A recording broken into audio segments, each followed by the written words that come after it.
Asrnz 2024 GT3 Series 2, proudly brought to you by MATCHFIT Entertainment and, of course, the good people at Race Command, delivering good, solid service and technical support to keep all this show running. Tonight we are here at Suzuka for round 3, ladies and gentlemen. Buckle up. As usual, I do have J-Man and Rusty right by my side. How you doing this evening, gents? Yeah, g'day, Davo. G'day, Rusty. Hope we're all well. Oh, well enough. We're at Suzuka, so you can't be too bad.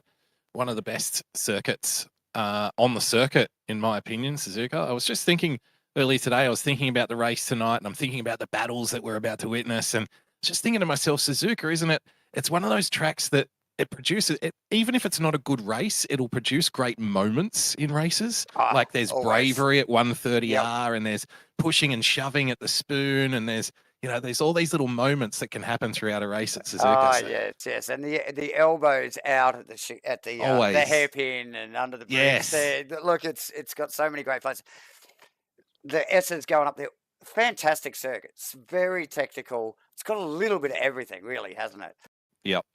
Michael Schumacher's favourite circuit, wasn't it? I think Suzuka. It wouldn't surprise me. I think he named it as his favourite. Yep, and so welcome aboard, viewers. Appreciate the support tonight, and as the night progresses throughout this super sprint format, 3 races. Rusty will give you a bit of a breakdown of what things look like, but like I said, welcome and looking forward to this round 3. And so what can the viewers and the drivers expect here tonight, Rusty, as far as format, tyre usage, and all the things that effectively make up what is super sprint round here at Asrnz? On track, the AMs and the Pro-Ams will have up until 7 minutes and 30 seconds remaining to get a lap in, and it's quite a long lap here at Suzuka, a couple of minutes. So really, your out lap, you might have, what, two really good shots at it, at putting a lap down. So definitely want to get your bankers in now, as Damien Jarkes is currently at the top of the field, a second ahead of his Pro-Am rival, Vaughan Martin. Then we'll be looking at the Pro and the Silver class guys. They'll be rolling out with 7 minutes and 30 seconds remaining, about 2 minutes from now, to begin their qualifying session. 4 sets of tyres only tonight. So what we're looking at here is, a track like Suzuka, it's a long lap. You can work the tyres hard. Where will you deploy your new tyre sets? Are you going to run the same set throughout all qualifying? Are you going to qualify on a fresh set and run it on the race? All of these things will play out tonight, and a little extra spice just to throw in the mix. The last race scheduled tonight, I'm looking at my race form guide here, the schedule that they hand out at the gates when you walk through.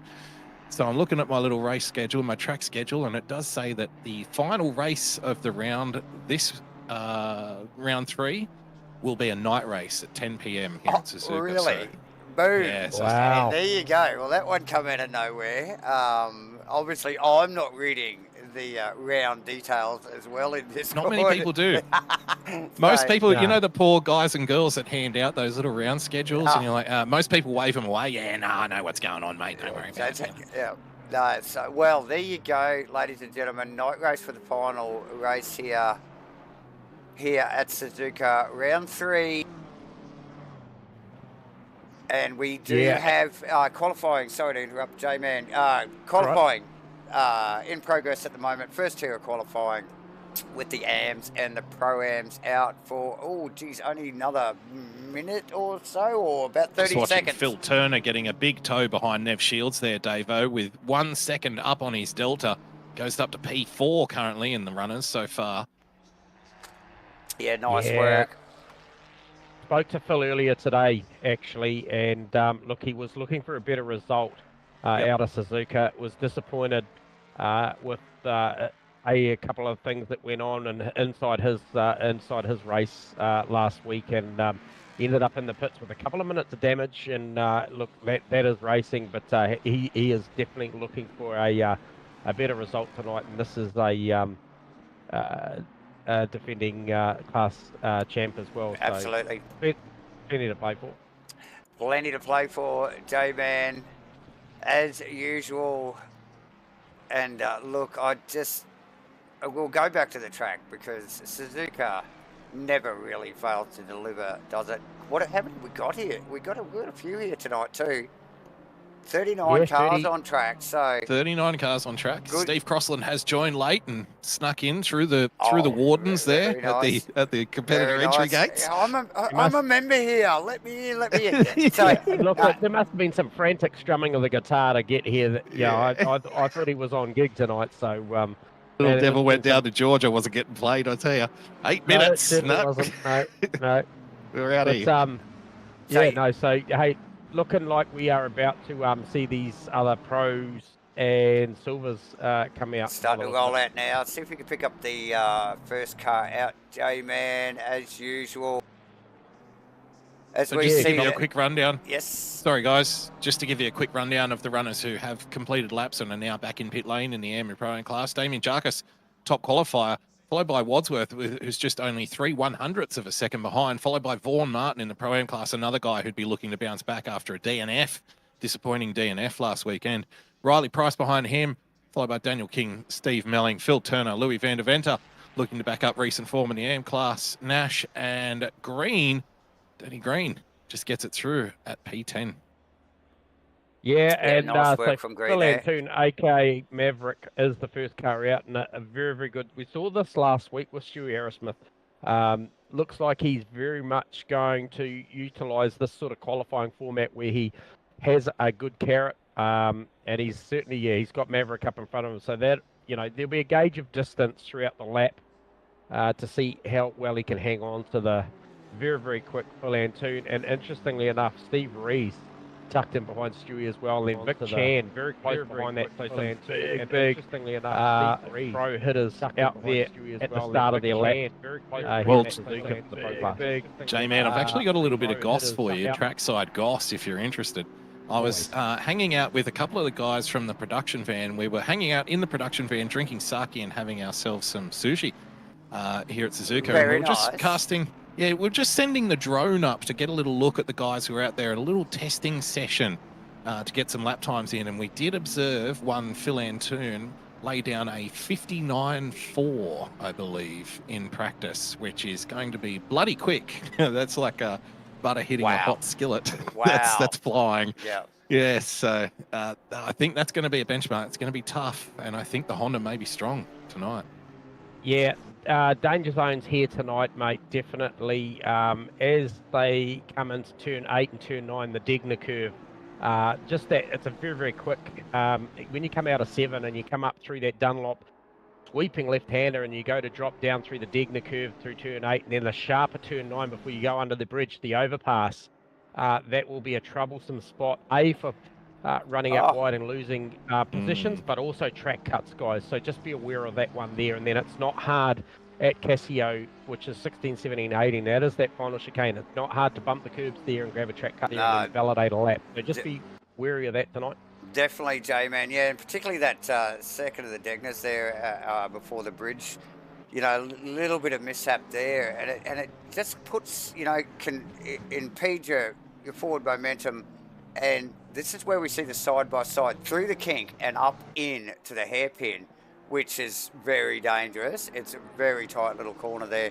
But also you mentioned Dunlop. Now, Dunlop, we see it, look, race after race here at Suzuka, guys running wide up over the crest and literally just running out of road out on the outside. So another one to watch, boys. So, yeah, look, Suzuka. It's all Suzuka stuff, isn't it? Yeah, absolutely. Give us a weigh in on what you've just seen. He ran over. It's a good, 2 minutes to do a lap. So he's going to get this in one more. He's currently 1.1 seconds up. But with those pro drivers. I think that the Honda is very... expect that it may not be Suzuka 4 car like the McLaren, right? Cars that don't have the same kind of give over curbs, like say the Aston Martin or the BMW, or maybe even the Ferrari for a rear/mid engine car. That would be my main concern. Is on those push laps in the McLaren or the Honda. I feel like you're just a little bit closer to death. However, a clean lap is going to be very, very difficult to beat. Yeah, Vic Chan on the numbers, looking for somewhere around a 159.7, maybe a 159.5 or 6 even if he gets this tidy out of the final corner. Jamie Kosa is coming in hot with nearly 6.5 tenths as well. So 59.8 I don't think is going to be good enough. Steve Rees, 59.4. Chan, 59.7. Antoon, 59.8. Kosa, 2 minute. They're all coming in now. Yeah. So very, very quick fire. So 59.4, that's the time I mentioned we saw the Honda of Phil Antoon do in practice. So we know it's got a 59.4 in it, and that does look to be the benchmark here for top of the pops in the pro class. Yep. Currently in the silver class, Mitch Haas. Yeah, is it Mitch Haas in the silver class? Currently in P5? Yeah, Yeah. he is. He is. Yeah, Yeah. well, tell you, I he think, is. I think there was a quick mention. And he's doing really well. I think there was a quick mention in the Discord that Shane Fodderdo was still in the silver class Shane as well. Fodderdo, that's true, yeah. So maybe a couple have slipped through the gaps. But after round 3 here tonight at Suzuka, I'm sure the admin will be crunching the numbers in the background. And look, you just wait for a couple of promotions, I would suspect, for round 4. Yeah, Right, at the moment, they're in silver class and they're 5th and 6th and they're doing incredibly well. Stuart Arrowsmith also in the silver class, currently running P10. We know he's going to be strong wherever he goes. Mitch Campbell, looking for things tonight for Mitch. I think he likes these super sprint rounds. I think he's generally good in these super sprint rounds. The aggression, the overall aggression of the races increases in these super sprint rounds. So I think that's where Mitch kind of does his best work. So be looking for him to be moving and shaking tonight up the grid if he has a poor qualifying session here. The truffle pig.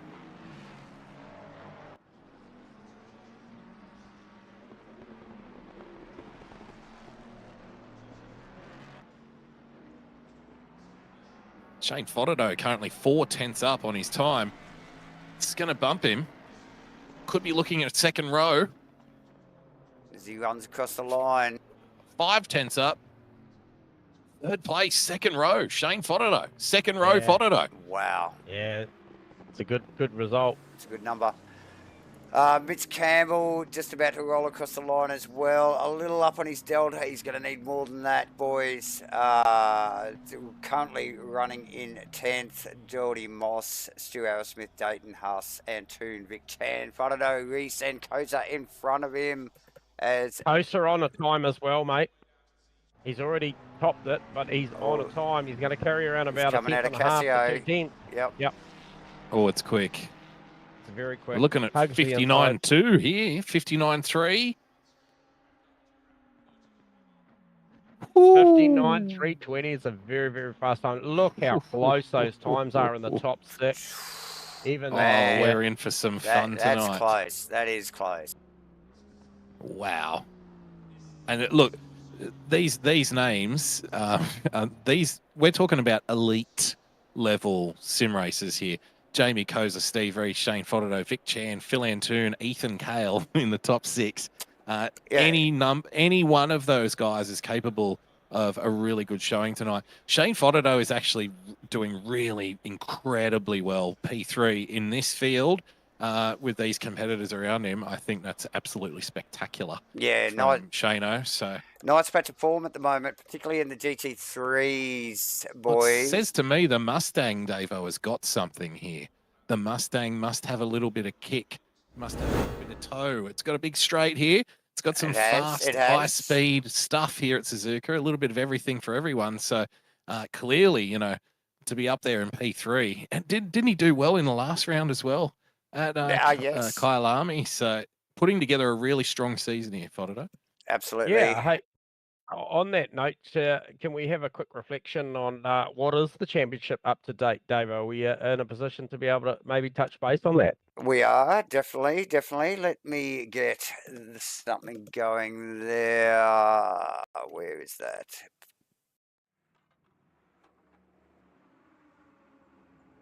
Right, so as we're waiting for that graphic, obviously there it is. We are 2 rounds in. So 2 rounds in, we do have Phil Antoon, aka Maverick, at the top end of town there on 396 points 5 points adrift is a Steve Rees. So we saw these guys in such a great battle already throughout the season. And then Shane Fodder, as you mentioned, very, very good result. The results, obviously, Brands Hatch Super Sprint was probably as we're showing so far with a 10th. However, 6.54. He's trending in the right direction.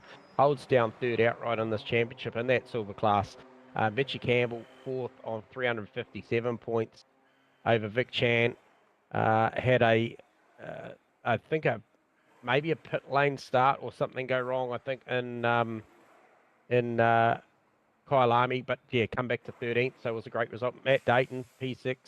Stuart Arrowsmith in the silver class inside the 10 and 7th. Sam Carson, 8th. Jordan Moss in 9th. And then the big one as well, out of a great performance in that BMW last week, was Riley Price in the 979 car. Equal points with Jordan Moss, 306 points. Yep. But to be the first Pro-Am in the championship, so great result there. And then it's stacked from there. Robinson, Carter, Macrolos, Kim, Bentz, and then Paul Huddy to take you out to 16. And, you know, a sprinkling. Danny Kim racing incredibly well at the moment. And Richo, aka Jason Bentz, coming to terms with this platform in ACC, a newcomer, but got a great pedigree, as we both know, Davo does, Jason Bentz. And some Solid racing. top 10 in race 3 there at Brands Hatch. Yeah, absolutely. Just And sticks then, out. yeah, and then Steve Melling, another Pro-Am there, 17th, Damien Jones. These guys were pretty close on times, I think, based on the qualifying. I don't know how they stacked up, if you can see that there, Rusty, but early in the qualifying piece for those Pro-Ams, I saw Melling and Jones up towards the top end of town for those Pro-Ams. Yeah, line astern, you've got Martin, Price, Kim, and Melling, P21 through P24. Yeah, so, and then Hendo, and then Tim Nash, who was actually in a great battle with Vaughan Martin for a good portion of that race at Kyalami. However, he got the better of that one. And that rounds out your 20 as we just see the field peel away. Kenny Simpson, I've got a big shout out to the 68 car, Kenny Simpson. This guy, no matter what the adversity he'll go through in sim racing, will race to the absolute end, barring a meatball flag. He will actually bring that car and fix it. And if he was 4 laps behind, he'd still bring this car home. So great to see Kenny Simpson leading this AM championship over Nev Shields and Louis van der Venter. Now, Louis van der Venter has shown some great pace at the start of the season in that BMW. So pretty exciting times, only 3 rounds in, guys. Definitely, yeah. Looking forward to this one. You mentioned pre-race too. Yeah, Phil, speaking with Phil Turner, looking for a recovery drive tonight, a recovery round. Would have dropped serious points in the defence of his title championship last round. I think he ended up finishing about P38 or something like that. But the difference between that and not finishing at all is significant when you're talking about the closeness of these championships when we get to the end. If this is the first time you've watched, you'll be surprised how close this ends up being in every class for every championship winner. So the points that he gathered last week, it shows grit, you know, it shows good. That's the kind of thing we like to see in a driver. You know, he had a lap 1 incident in an 80-minute race, spent 2.5 minutes in the pits and got back out, circulated, got some points, got the most points he could get, and carries on and looking for a recovery here tonight. So, you know, that's a good way of going about things, don't you think?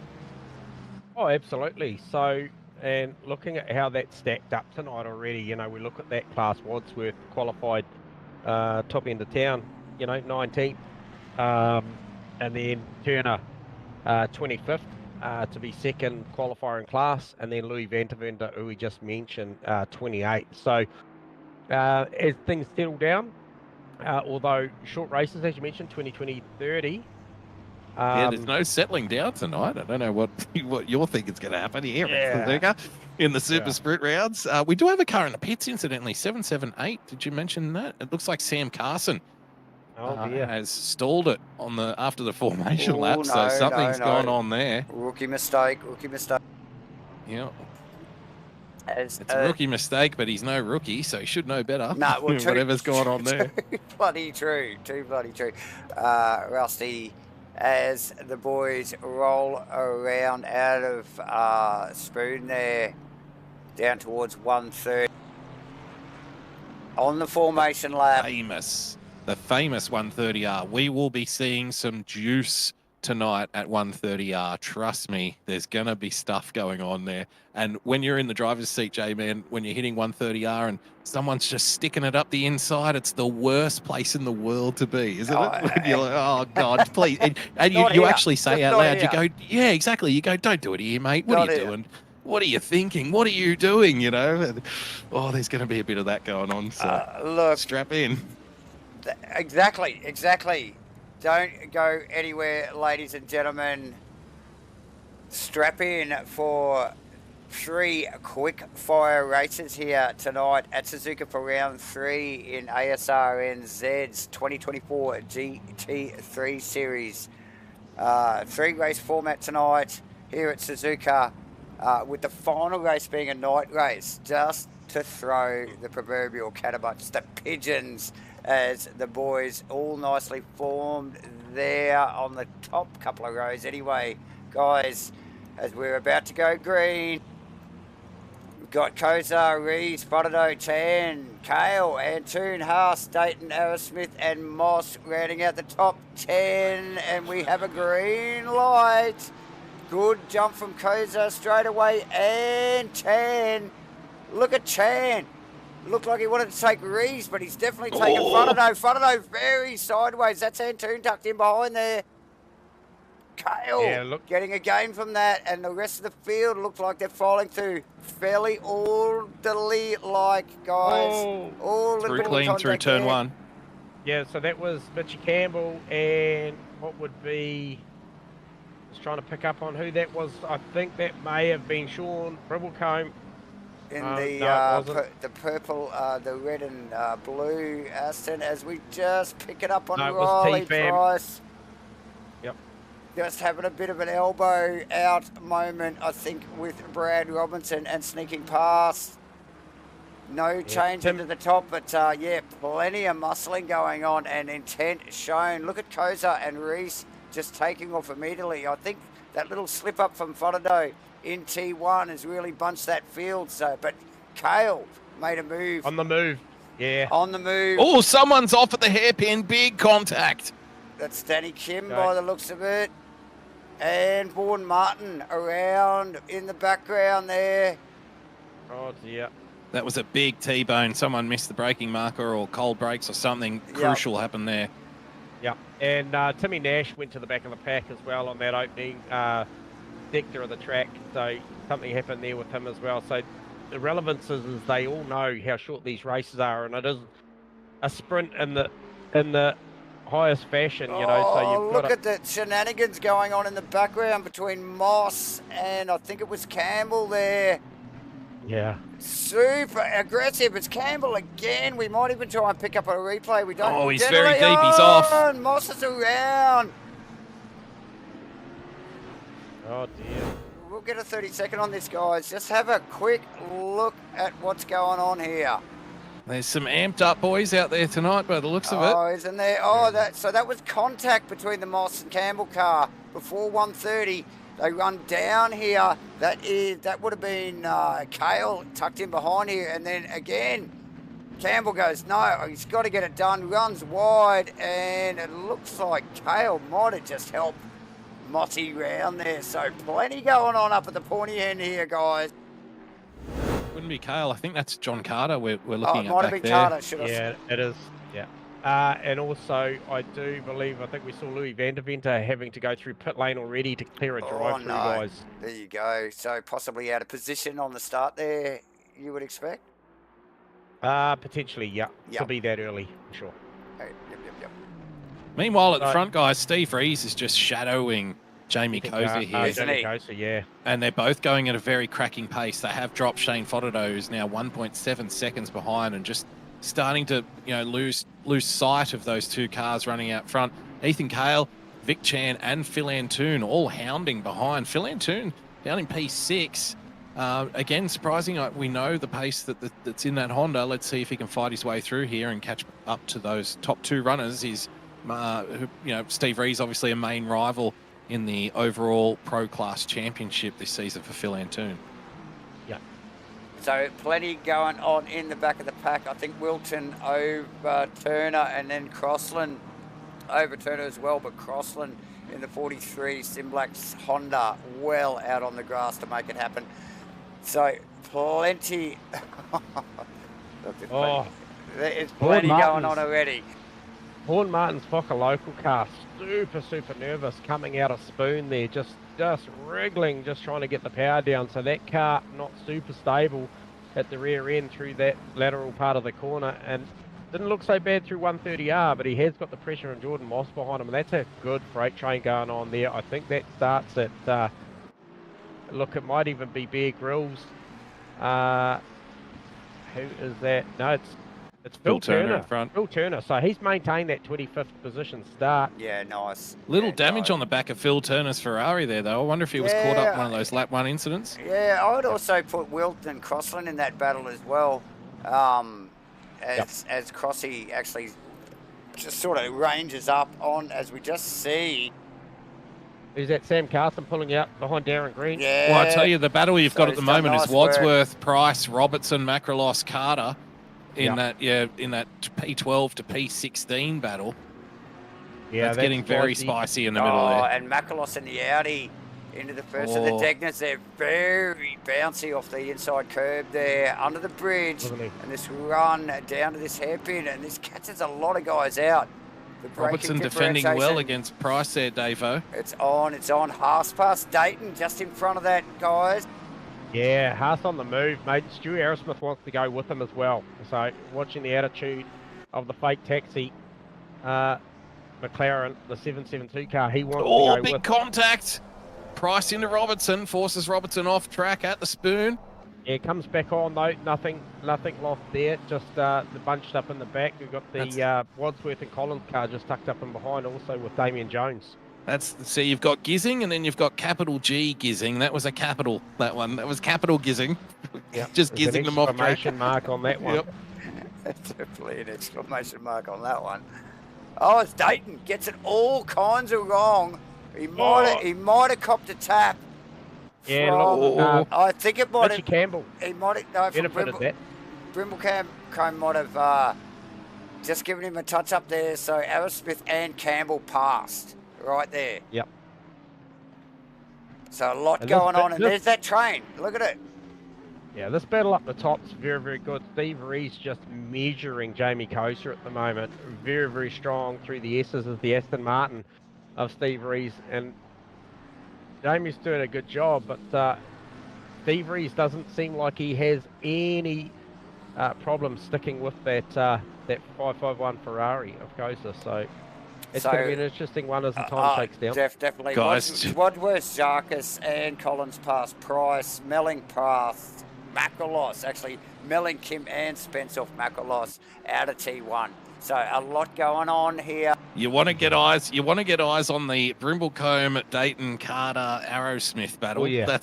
That's cooking right now. That is absolutely frying. Oh yes, and that could be a. Brimblecombe's had a couple of big looks on Arrowsmith. Arrowsmith's defended hard, and now Brimblecombe's finding himself at risk here from Dayton in the McLaren. Dayton had a big look at the hairpin. Nearly exchanged paint there on the back of the. He's going to have the run here. Brimblecombe defending hard.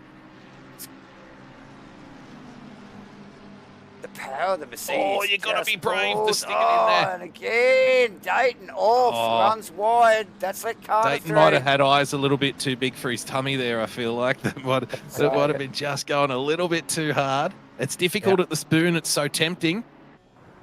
Crossland. Oh, Crossland super sideways through Spoon. He was sizing up an inside move on the 96 Red Bull car of Aaron Enright. And I tell you what, this disconnected doing Honda things. The Honda doing Honda things as usual. Oh, it's such a good battle for Dayton and Carter up Sean Brimblecombe, and then obviously Aerosmith. Campbell looking to check out. Obviously early contact, but Campbell saw him back there a little bit.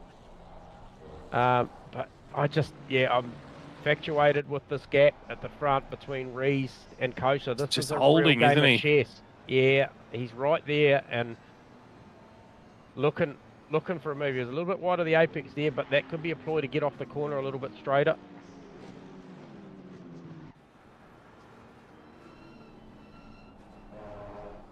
Steve Melling starting to close in on Riley Price now. So good run for Steve Melling and the Mustang. I think you mentioned earlier that the Mustang might have had something here. And yeah, Carson passed Turner just in front of this Bear Grylls Jordan Moss battle as well. Dayton on the back of Carter after losing a position there, running wide into Spoon. Chan on Kale with Antoon in tow in the number 3 Honda. What is the sponsorship on that Honda actually? I'm not sure what that is. A little bit of speed trap data for you guys. The fastest car tonight so far, Vic Chan's Bentley, 264 kilometres through the speed trap. Steve Rees in the Aston Martin. We kind of expected this, the Aston Martin to be strong here, 262, Moss. followed by Shane Fodderdo on the Mustang, 260. And the slowest car, you won't be surprised, is the McLaren, 256 Yeah, kilometres no surprise there, definitely. So Moss, Martin, T-Fam, Bear Grylls, great battle. Moss looking for a move up the inside of Spoon on Bear Grylls. He's just rounded up Martin in the last lap or so. And Grylls not doing him any favours by running a little bit wide between the apexes there. And look, it is the way to take the corner as long as you don't go off track. And that's there's two different ways to do it: the right way and the wrong way. That was the wrong way. Mossy passed up a couple of positions. Also, oh look at this one, Crossland over Enright. We'll get a little replay on that because that was just finishing up.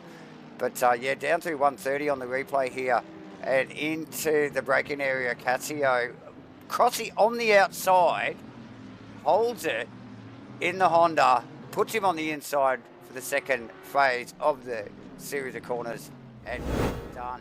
Beautiful very move committed from move. Crossland. Very Under nice. brake.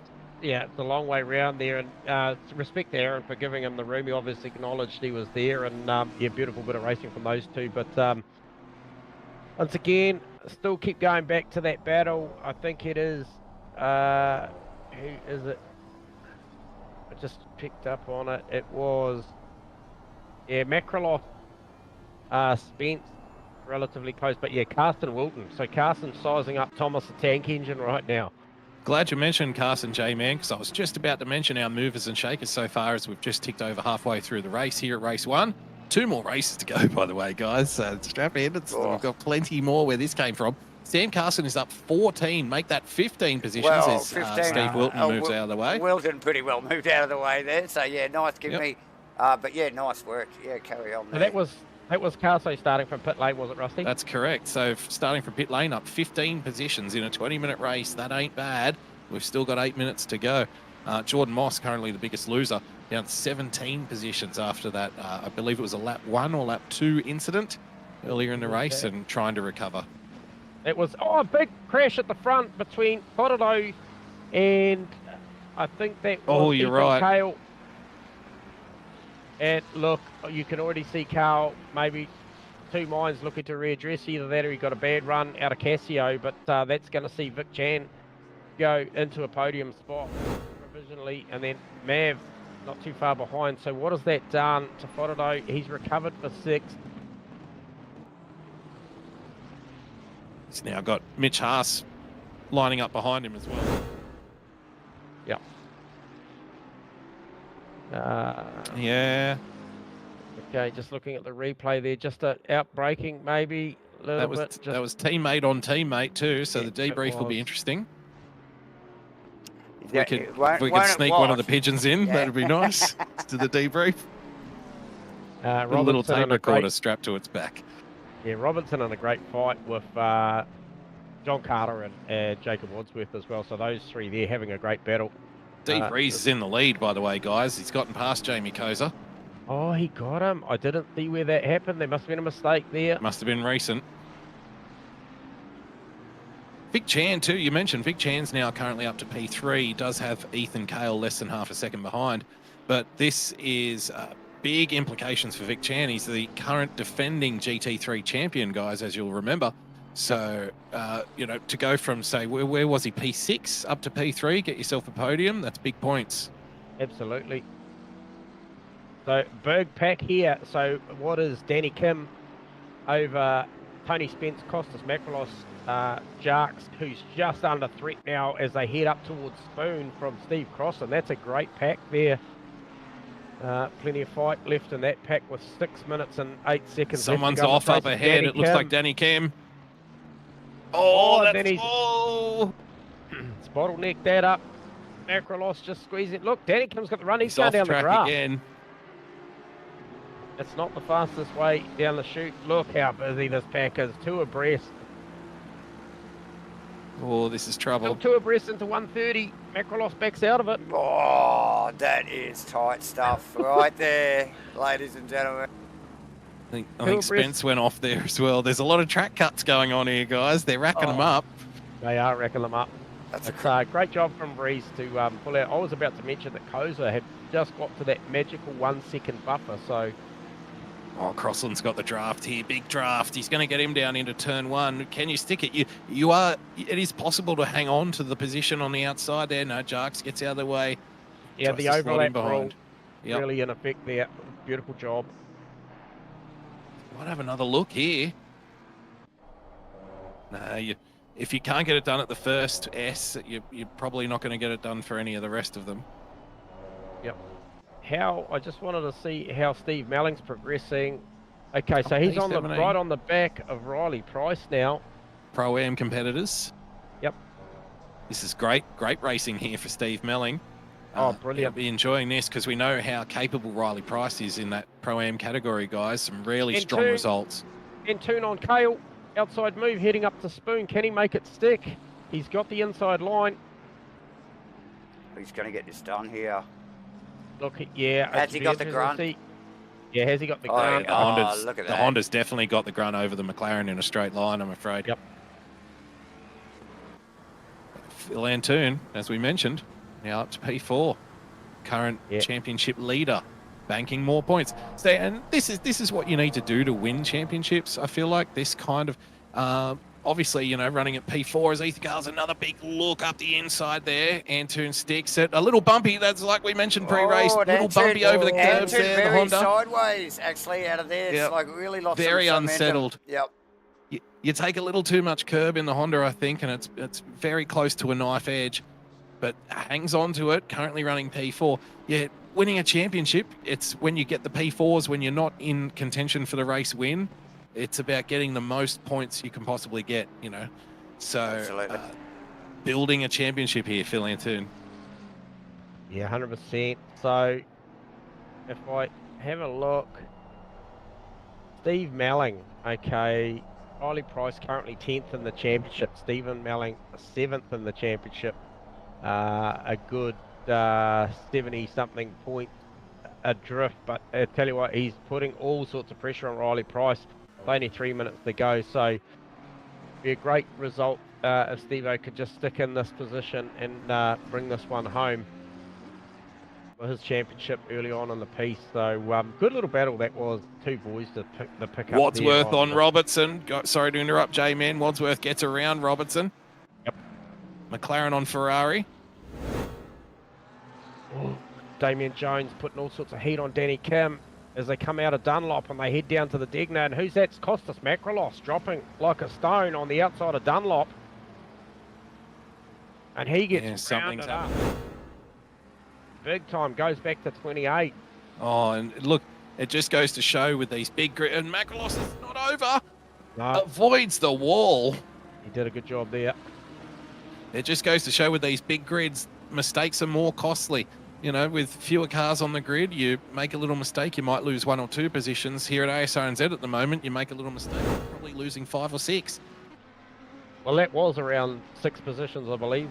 And then he's lucky not to lose more after just getting it a little wrong into just before he came under the bridge, just got really, really sideways coming off the curb. So maybe that car carrying a little bit of damage, maybe something we didn't see on camera in the back end of that thing, not happy. But Damien Jones still working over Danny Kim, and he's got a run on him, heading down to 130, goes for the outside.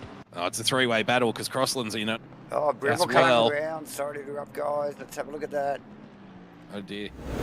Breville coming around, out of 130. Just, a couple of slight glances on the wall there.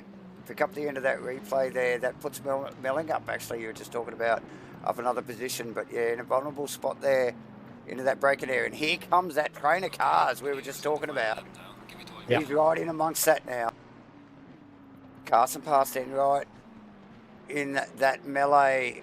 Big mid-pack group at the moment here, and quite angry as well. These guys really are looking to fight for their positions on track at the moment. It's a huge pack. Oh, big battle hit. Louis Van der Venter into the fence out of Casio, and I'm not sure what happened there, but Darren Green rounds up. Oh, Go. jeez. And Nash Brother. almost got taken out by Van der Venter spinning that car around the flick spin. Yeah.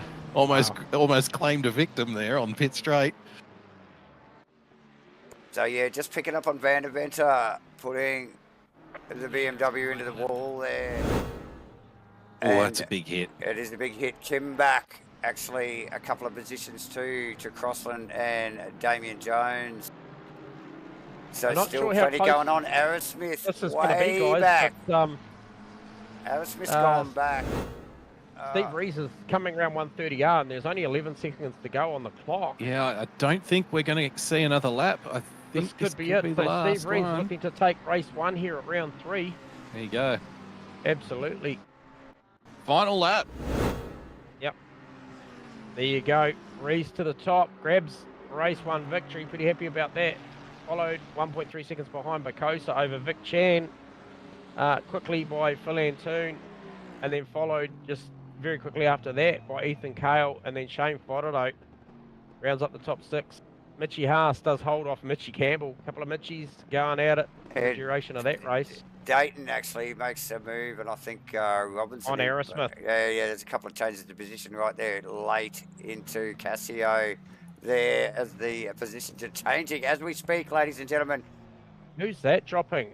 Who was that? That was that Wadsworth. Melling ended up in 16th, Brimblecombe 18th, and look at the trainer cars coming in behind that. Epic. My God, that is like a full grid of cars just coming in through at the back there. It's massive. Yeah, And they continue to file into Casio as we just pick up on, I think it's Danny Green's car. Darren Green, yep. Darren Green, sorry, should I say, in behind Hunter. Grimmer across the line, Nash. Oh, look at this field. Awesome stuff. Yeah, so great race 1 here. Super frantic in these 20s. We've got another one to back this one up. So a couple of 20s tonight, viewers, and then followed by, as Rusty mentioned, a night race 30. So, I mean, if you thought that was frantic, we're going to do it all again shortly. And then also we will also go for that night 30. But let's quickly mention the class winners for each class in race 1, guys. Steve Rees taking out the pro class. Shane Fodderdo taking out the silver class in P6. You've got in the Pro-Am class, Riley Price, I believe, in P15 is your top finishing Pro-Am driver. And in the Am class, I do believe that we have... I think Phil Turner has Phil come Turner, home. mate.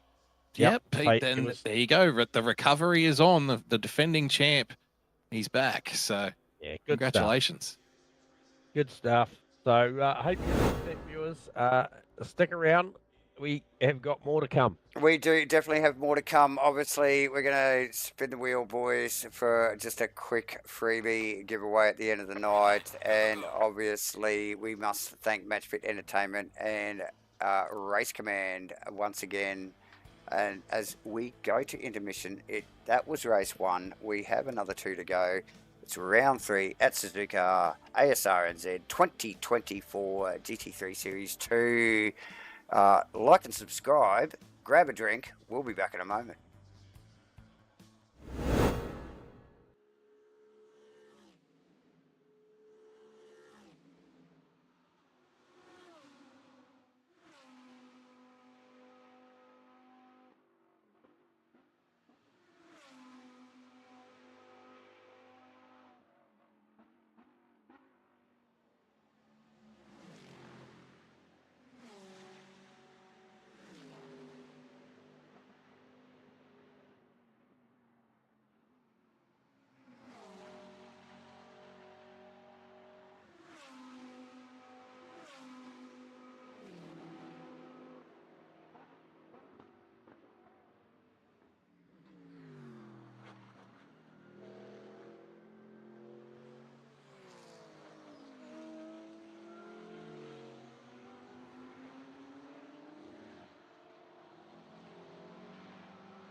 Good evening and welcome everyone back to tonight's coverage of Asrnz's 2024 GT3 Series 2, proudly brought to you by MATCHFIT Entertainment and of course the good people at Race Command for keeping the wheels turning here at Asrnz with all their technical support. We are at Suzuka for round 3 in said championship, and we are about to embark on Q2. Well, actually, as you can see on the screen, they have already embarked on Q2 for race 2 here at Suzuka. As usual, I hope the boys are back from their break and got their egg and lettuce sandwiches. What was the other one? Cucumber and something, Rusty? Prawn That's the one. sandwiches, prawn and cucumber. So, was it? I thought I saw some celery and peanut butter. okay, tell the celery Well, and peanut thanks for mentioning the peanut butter, because I am now going to be sipping a peanut butter scotch as recommended by your resident peanut butter scotch recommender, J-Man, here on the broadcast. MATCHFIT. Peanut butter scotch I've never heard of, but my ears pricked. Immediately. Instantly, yeah. I know. Yeah, I'm yeah. now Googling in between races go here, the looking for sheepdog. peanut butter scotch. Yep. Yeah. Come on. if That'll there's go well any with the li- pineapple fritters. I love If it. there's any liquor merchants tuning in, how about some complimentary sheepdog or Please. Yeah. Be a or sponsor some here at screwball. Asrnz. Absolutely. So the Fokker local car, the 776 car, Vaughan Martin, first out on track here for Q2 of what is to be the AMs and the Pro-Ams out there doing their level best for the second phase of qualifying. So he is just run across the line to start his first flying lap. So we wish him the best in this run. Vaughan, I feel like this season, he's shown a lot of pace at times, but then has, he's been caught up in an incident here or there, or just had a little bit of bad luck here or there. And it's funny how those things can snowball, isn't it, J-Man, from one round to the next? Sometimes you can find yourself, in just such bad luck where it's like one race to the next race to the next race. Next thing you know, the championship's kind of gone. It's gone. Yep. Vaughan will be looking tonight, I think, to just bank some solid points, stay out of trouble. He's already failed in race 1. He was in, I think he got mixed up in a couple of incidents in race 1 for old Vaughan. So a clean, please, race 2 and race 3. Just get some points, get your championship back on track, and then you never know what happens. Yeah, and look, you're right there, Rusty. I mean, it's amazing how the momentum, those unlucky runs, can gather, throughout a season. Yep. It's, when you're off your game and you're just getting tangled up with stuff, it's so frustrating. Doesn't matter how hard you're trying. Yeah. So, and we've all been there, as drivers. We've all done it. And I think, for me personally, just speaking for me personally, when I'm in that form, it's difficult for me to get out because I tend to overdrive to overcompensate for the bad result that I had last time. And then it just kind of snowballs. You really do have to have that kind of mental strength, that mental discipline to say, no, that was one race. We put it to the side. We start fresh. We go again. We look to build, it's very easy to get yourself caught in that trap, going down those rabbit holes of, God, now I really need a result. I got to race extra hard tonight. So. Hey, I just capitalise on my position here, guys, and just like to give a big shout out to Levi McDonald, one of our very own out of the family, John McDonald's sons, just literally blowing out the candles for his 11th birthday. So big shout out to Levi. Happy birthday, mate. Happy birthday, Levi, from obviously Asrnz community and the MATCHFIT crew up here in the comments box tonight. Hope you've had a great night with Daddy-O there. Awesome stuff. Should be getting our first laps coming in here. here. Martin on 203. Jarks to the top provisionally. I think Jarkus was the top of the Pro-Am and Am runners in Quali 1 as well, if I'm not mistaken. Yeah, he was right up there, actually. I might have mentioned that he was trading with Pricey and Melling as well, so be interested to see what comes of that. Melling actually had banked a 4-3 this one. Wilton, so the Fat Controller up into provisional P3. Toot, bloody toot. Oh, he'd be loving that. He had a good race, actually. Race 1 didn't feature too much on the cameras, but it was always just in the foreground or the background there. And, trading paint and some positions with a few drivers right in that hectic mid-pack. So, yeah, nice work from Wilton tonight. He'll be loving this, guys. Yeah, he's a proper celebrity, former super kart winner over there in NZ. He can't walk around certain towns in New Zealand without half a dozen people walking out trying to get his autograph and a selfie, and women throwing their underwear at him and whatnot. So if you do see Farmer out there and about, don't forget to give him a little chugga choo-choo at the local pub. You'll always welcome it. When you started that story about him struggling to walk around in some places, I thought you were going to go somewhere else. But anyway, yeah, it's one of our the acclaim. Nev prestige. Shields, guys. Nev Shields really just looking to pounce back after race 1 and take it to Phil Turner. Obviously, Phil Turner top finisher for the AM class in that previous race, and Nev Shields on a close time. I think they're in there on a 204.027 and a 204.230. So not much between those two boys out there at the moment. And a little bit of a move and shaker is Steve Melling, yeah. Yeah, good work. And he's got Jarks actually tucked up and behind him. Jarks very, very wide into turn 1 this time around. What's the clock saying, boys? We've got around about 25 seconds before we see the next tier come out. Look how quickly that moved. We just called Melling in second there. Zone's still on top, but Melling quickly picked by Shields and Wilton immediately. Yeah. And again, so those guys will get another lap, because if you have started your hot lap for the next 1 second now, if you're on a hot lap now, you can complete that hot lap. Everyone else has to pull over and reset the pits as soon as possible to get out of the way. And the pro and the silver guys are now leaving pit lane. Pit lane is open for them. Martin just heading up towards Spoon, guys, and he's on a number that went as high as 8 tenths, currently on 6 to 6.5 tenths, losing a little bit into Spoon. But that'll put him P2. P2, definitely. So Jarks. He's on a number. What a stunning number from Jarks, actually, in the ASO and ZOG car Lamborghini there. So, yeah, nice work from Jarks. Definitely got the eyes on Riley tonight Price with a time, Davo, as well. Just snuck in there under the radar in the BMW. Oh, yes. Very nice. Very nice. Martin's coming, boys. If he can get the Casio triangle sorted out as he come out of 130 and gets this thing stopped. Oh, he blows it down through the middle. Oh, no. We put the commentator's curse on him, so we'll just get way out of that and just focus on Rees now. And Wilton too, mate. Wilton on a number. Around looking for a 3-0 to just under, maybe a 2-9.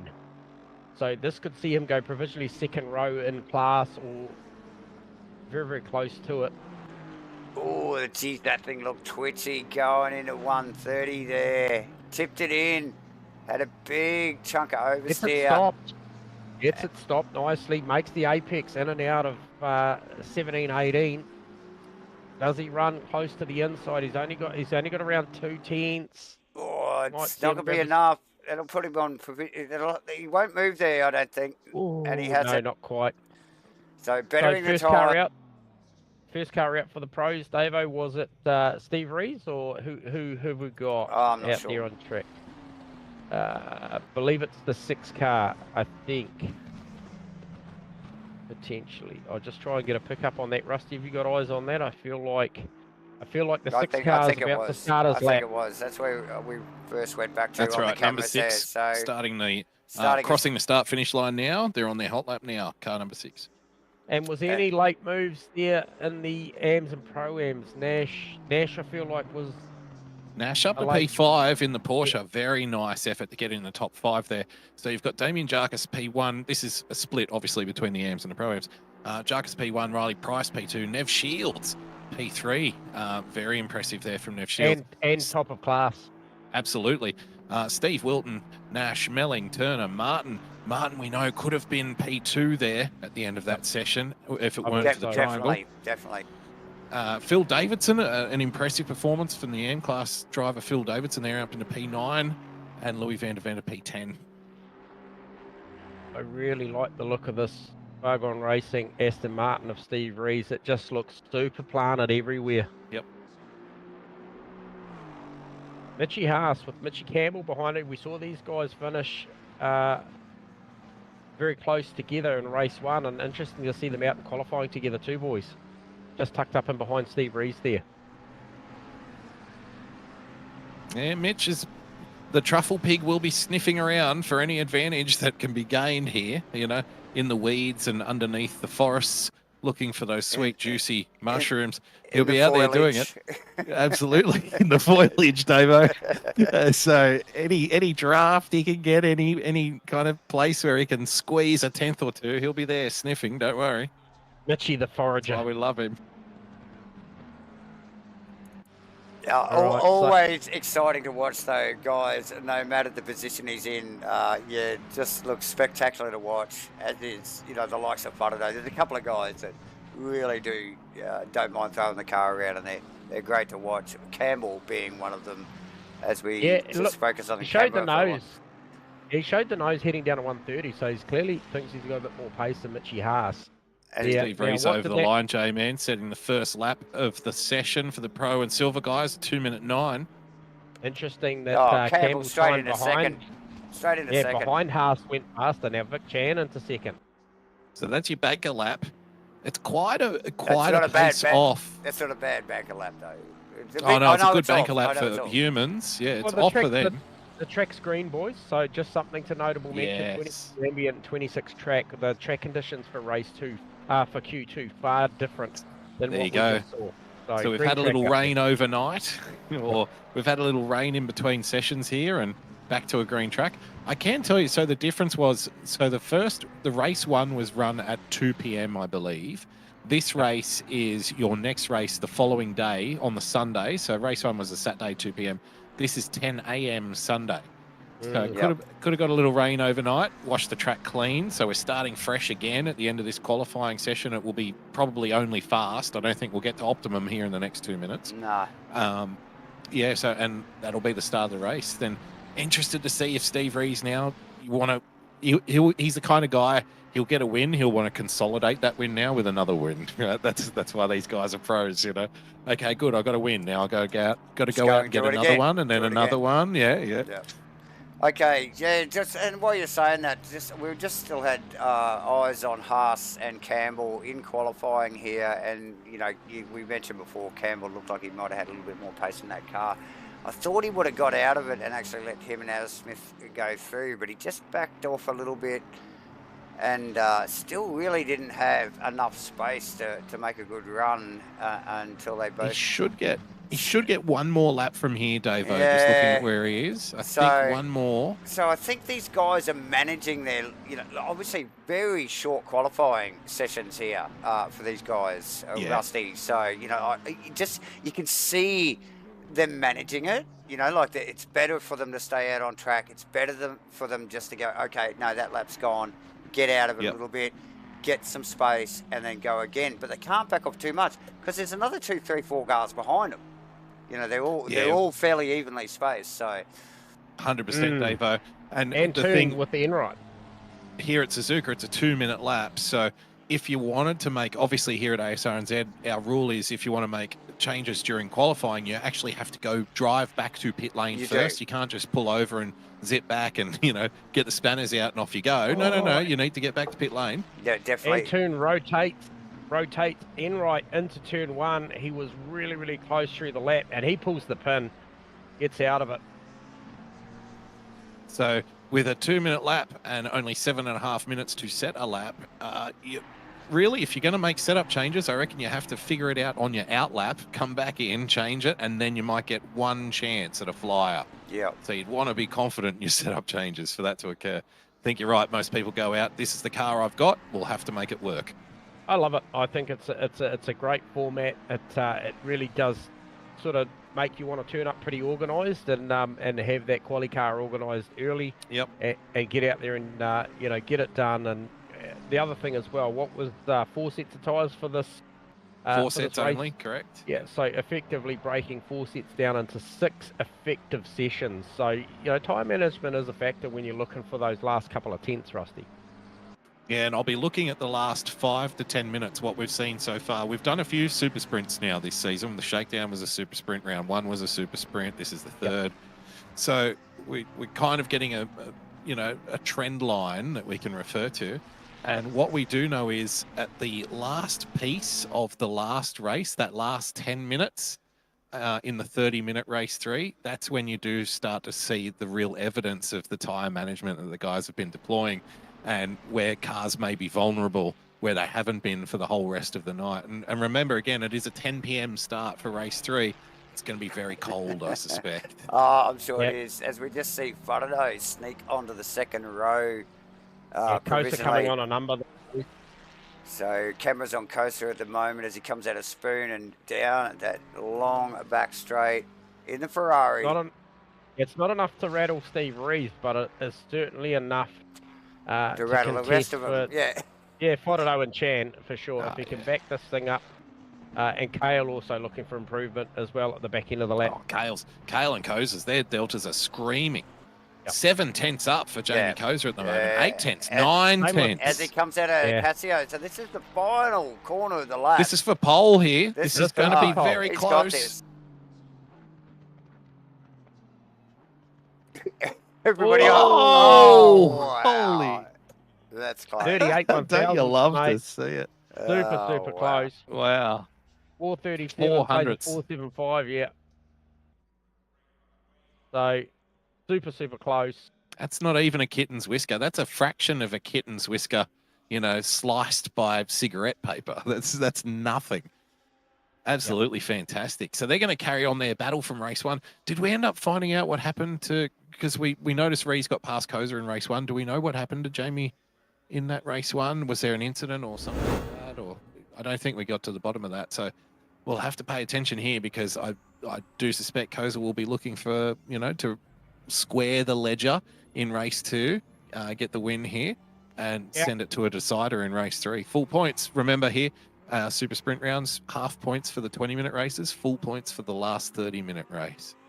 Yeah, and I think not a bad position to be the outside here. The outside lane into turn 1 at Suzuka is not a bad option if you get a great start to sweep around the outside and maybe, you know, hold that inside car yellow. So GT, thank you, Matty, heading off at 130R. So that was the business. So because I did look down and he had around about a 1 second margin, and yeah, that's all it takes. Just one little incident.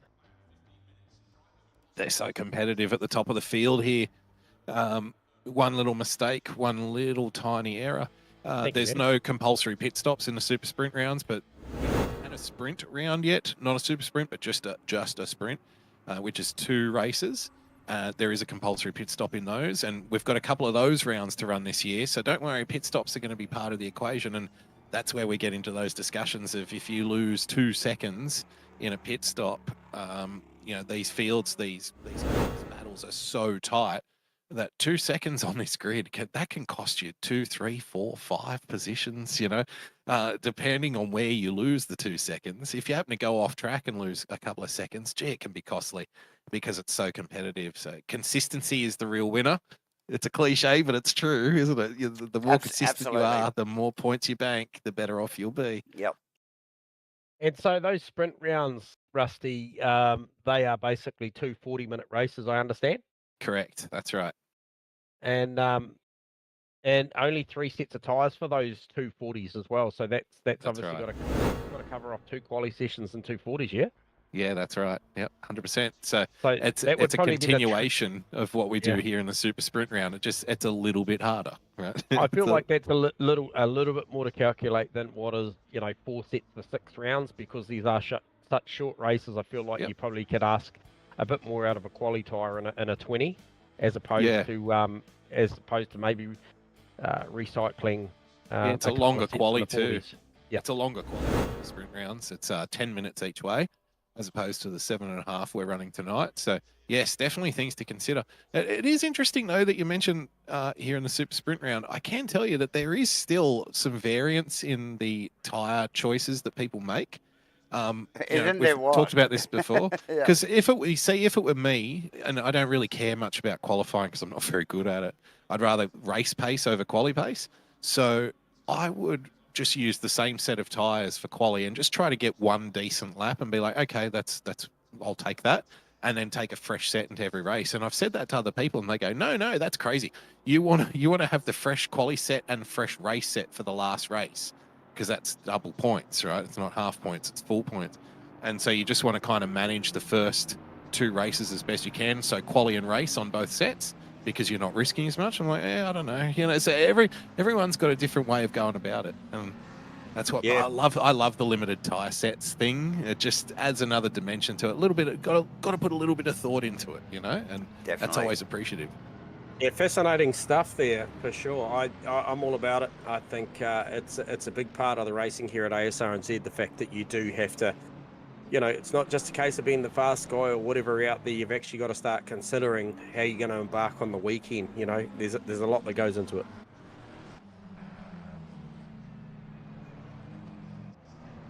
Brimble coming from the pits, boys. Oh no. Oh. Second one for the night. We saw, unfortunately, Carson had the same issue pre-race. So, if you are watching the stream back and you are involved in one of these kind of mystery pit stop starts, don't, you know, you're not obliged to, but if you wouldn't mind just popping in the Discord throughout the week what that was about so we could mention it on the stream, that'd be fantastic. Yeah, 100%. And interestingly, we called that Steve Melling qualified very, very closely behind, I think it was Pricey. And then interestingly enough, now that it's shaken out and everybody's done their thing, there is a few positions between those two now. So yeah, just something to consider. Obviously, Jark's best, I think, was he was the best Pro-Am qualifier up there at 18th. So Correct. Such a stacked field, guys. You know, in class, you're first in class in this field, and you're 18th off the grid. Or you Nev Shields, and you've done a great job for the AM class, and you're 22nd off the grid. So, yeah. Either way. It's what you love to see. Either way, it's pretty good, isn't it? Yeah, Absolutely. and you do get used to, like, when you're racing in the lower classes, you do get used to just keeping an eye out for that badge. You really just want to focus on, don't get involved in the higher classes battles, you know what I mean? If you happen to find yourself in a position where you've got a couple of pros behind you and you're an AM or a Pro-Am, I've always taken the view at, you know, that's not my fight, so you guys go, and I'll try and get in behind them and get a drag along and just try and learn something behind the fast guys, because the guys that I'm racing, that's what I worry about. So, you know, that's part of the reason of why, you know, class racing is so much fun and so good. It's because you do get to learn the different badges on the different people, and you know who you're racing against, and that's your race, and it becomes a race within a race a lot of times. So, you know, always competitive. If you're watching on at home, Asrnz Discord, sign up. Every class, we've got 4 of them, and they're all ultra competitive, and don't worry, you'll be racing against someone. We've got someone for you. So True. sign on up. As the boys come down through 130, starting to form up now, the grid. As usual, the front row, very quick to form up and get it sorted. A little bit of an awkward final complex of corners here for them to run through in formation. But they always get it right here at Asrnz. Much better qualifying for Jordan Moss too, boys, this one. Definitely. Thanks again, ladies and gentlemen, for joining us here for Asrnz's 2024 GT3 Series 2, proudly brought to you by MATCHFIT Entertainment and Race Command. We're about to get a green light. We've got Makalos, Haas, Moss, Campbell, Antoon, Fododo, Chan, Kale, Cozy, and Reed. And again, Reed with the slightest of jump, but Kale and Chan with a great jump behind him. Oh, there's contact between Rees and Kosa. Yeah, it's going to go. That's what Kale's in there. Gee, that was a hell of a save from Jamie Kosa there. Pure instinct to keep that going. Yep. Fantastic effort. Yeah, gathered Stays it up, in the race. Got right off it. In the background, that's Mitch Campbell, and it looks like Antoon trading places. Mitch Campbell, a little bit compromised through that last apex, has put him vulnerable to Hearth. So, no change of position there. We have a car at the back of the field, car 74, guys, involved in something. Right, yeah, so Robinson on Collins, Tony Spence back a couple of positions to Price, and I think Jarks as well in the background. Still on Antoon. And Mitch Campbell through the kink, down into the And too hairpin. steep. And too Oh, steep. look Mitch at this. Campbell's Look going at to Mitch grab this Campbell. back. Antoon's going to live on the inside, heading up The through Hondas. here, heading towards towards Oh, Spoon. that was The good. Honda on has the a right lot side. of horses in these kinds of situations.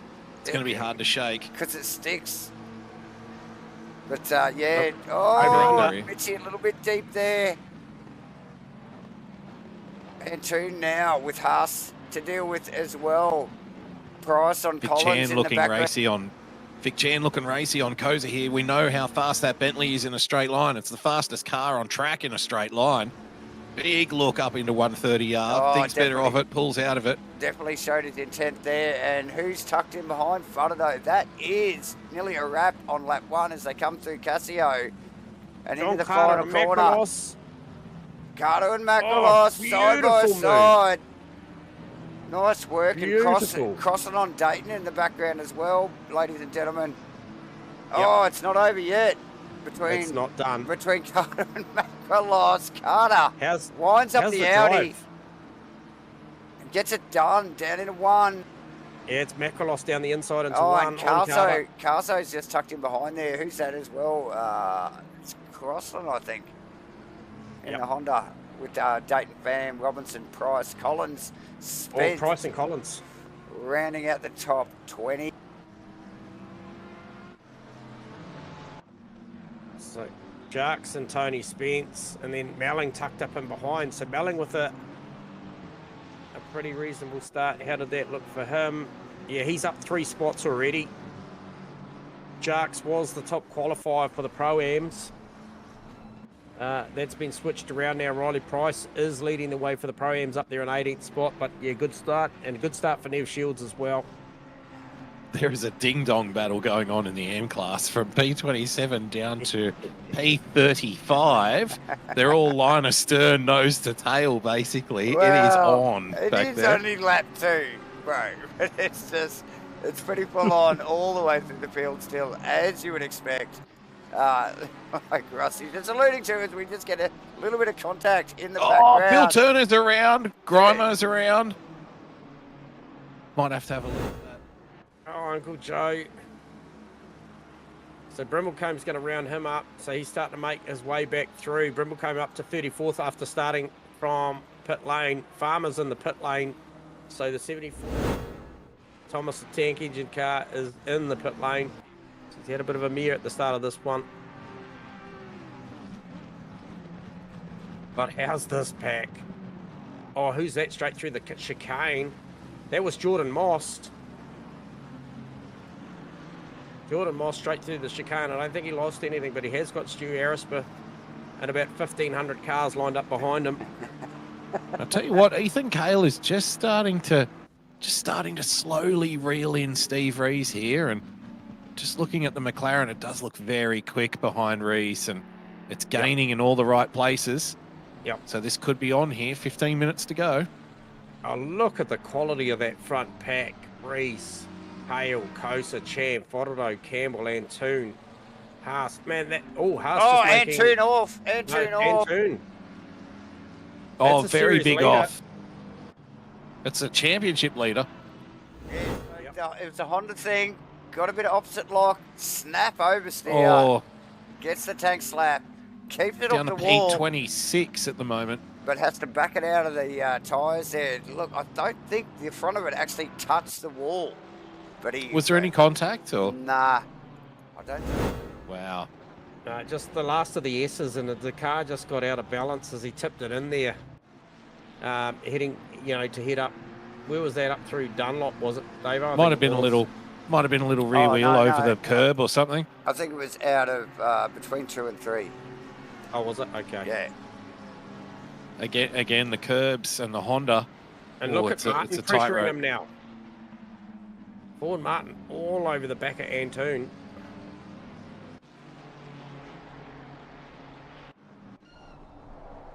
So equal gaps at the front, 0.6, 0.8, 0.5, 0.9, 0.8. So pretty even spread at the top of the field right now. So Steve Rees just controlling this at the moment. That's going to have implications on the Riley championship. Price gets a move done before 130R on Brad Robinson. What a beautiful move. He got the drive out of Spoon. Managed to poke it on down there and get the job done nice and cleanly. The battle going on in front of that, though. Let's get a replay on this. Out of 130. It's down nine. into the bracket area. It's 9 cars, this pack. It's ridiculous. Look at at this, level. look at it. It's out of control. And these guys, look, there's hardly any paint exchange. They're all spread across the bloody track. Oh, they're racing clean. That's awesome stuff. I've said it before and I'll say it again. Our mid-pack Asrnz, that's the meat in the sandwich, baby. That's where the action is. If you're a mid-pack racer, you'd love it here. Trust me. It's non-stop. It's a thrill a minute. Yeah. And it continues as we see Robinson, Carter, Collins, Van der Paas, Martin in the background as Antine looks for some space. Look at this battle. We're on Collins at the moment. Look at it. Robinson. Oh, as he runs wide. Carter. 1, 2, 3, pass. Immediately. Oh, and who's that on the back of Steve Crossan? That's Sam Carson looking for a move up towards the hip. Oh, and that's brave. Yep. Matt Dayton tucked in there. Crossy runs a little bit wide. It's going to be 3 wide on the way out. Carson and Dayton. It's going to be 4 wide. And that gives T-Fam an opportunity too to pick off Dayton. And then who's that? Riley That's Price. Riley Price. He's coming with the run, showing the nose, heading up to 130 on the outside. Beamer's really strong around here. Not when you get touched though. Jeez, you cursed him there, Rusty. Didn't lose too much. He saved it again. Really nice job saving that. Probably took a couple of laps off him, but he's still in it for now. Hey, top end of town, it's still close, guys. 0.4. I feel like the Kale car very when they come up through Spoon and exit out of there, he seems to have the drive and be able to stick and close that margin down a little bit on Steve Reese. And also Chan has got all the advantage heading down to 130 over Coaster as well, and that's keeping him well inside that fight. But definitely. Look, I think notably is that Mitch Campbell actually made sure he made the moves really early in the race so he could run with these boys. And yeah, that's Mitch Campbell just tagged on the back of that in behind Frodo. So, well, Dave, so I've got a feeling what we're looking at here is the beginnings of a beautiful supernova, where I think the top 4 cars are going to find themselves in one very tight pack. What's going to happen here is Ethan Cale continues to improve behind the back of Steve Rees. There is going to cause Rees to be a little bit more defensive, and when you get in battles, things just slow down. This pack is getting closer and closer and closer together. Vic Chan's pace down the straight with 2 or 3 cars making a big hole in the air for him to scoot through. He's going to suck right up onto the back of Jamie Koza and likewise him to the 2 cars in front. So this top four here, it's going to be very, very close at the end, I think. Yep. It's game on. It's got to be encouraging for Chan here. He can see the leader halfway through the race. He's right there. Definitely. So. And the race is short. The time is ticking so That's quickly. right. We've only got a little over 10 minutes to go. So it's like you got to move. You got to move now. So awesome stuff. Let's pick it up on this battle in the background. I think it's the Carter, Jones, Melling, Antoon, Collins. Oh, yeah, Antoon with the move here at the hairpin. Now, Honda got very good drive off the hairpin, lays all its power down nicely, so he'll be sights in on Stephen. Now, Frodo falling off the back of Chan a fair bit, obviously with the pace of Chan chasing Coaster at the moment, but it's put him in the clutches of Mitchy Campbell as well. As you just heard, we're halfway through the race, but how's this pack here? Who is that? That's Steve Crossan, Sam Carson, T-Fam, Matt Dayton. That is a hot battle right now. Oh, they've been going since the start, these ones. Yeah. This one has not stopped. Oh, Antoon past Melling. Now he's sizing up. A little bit loose on the exit. We'll get a replay of this from the helicam. Actually, we were just looking out of Steve Belling's car, rear and forward, and just watching Antoon sneak past there. But what an amazing move! Obviously, from all drivers, Melling to understand that he was there, and Antoon to deliver the play. So yeah, nice, tidy stuff there from the boys. That's Wow. beautiful. That's a great great- shot. Antoon's Great just got exchange. Carter as well, by the Yeah. way. So the fight back continues for Phil Antoon. He's just taken Carter. He's now up into P19. Oh, Crossland with a Crossland huge off! Big moment. It was the same place that Toon went off earlier, Davo. No, he was further Was down, it? I No. think. Yep. Okay. Yep. But yeah, again, that's coming out of Domlot there, J-Man. Yep. Just running out of road. And crossing off in the 43. Easy to do Sim there. Black's It Honda. really is. So easy to do. Blind corner, just as you get over the crest there. Oh, where's the road? and you- Oh, it's over there. You always think you got more road than you do there as well. When you're getting on the gas and you're feathering it, and you're like, come on, got flat this. it. No, I've got no, I'm too deep. It's so Uh, easy to do. Kale. So Kale Kosa Chan. I think that's going to be really. Oh, yep. No, it was all good. He pulled it up. I thought Chan had overshot the brake mark there, and it might have lost him a little bit of margin. But that battle was really starting to close up, and I feel like maybe it's Jamie Kosa on the move. Riley Price continuing his recent good form in the Pro-Am class, guys. Currently running P14 and all over the back of Dayton in the McLaren. So again, just knocking on the door of the top 10 as a Pro-Am driver. That's as good as a win, right? So he's continuing to knock out these results. A big look here into turn 1. Up the inside of Dayton. Got to pull the beamer up. Oh, Does he it does a clean, beautiful does it job. well. Yep. A lot of pace in it. Yeah, ton of pace. So that sees Dayton drop back to 14th. Even with Dayton covering there, he obviously knew it was inevitable. Moves away, lets the BMW through. Martin van der Venter. Another good clean move here.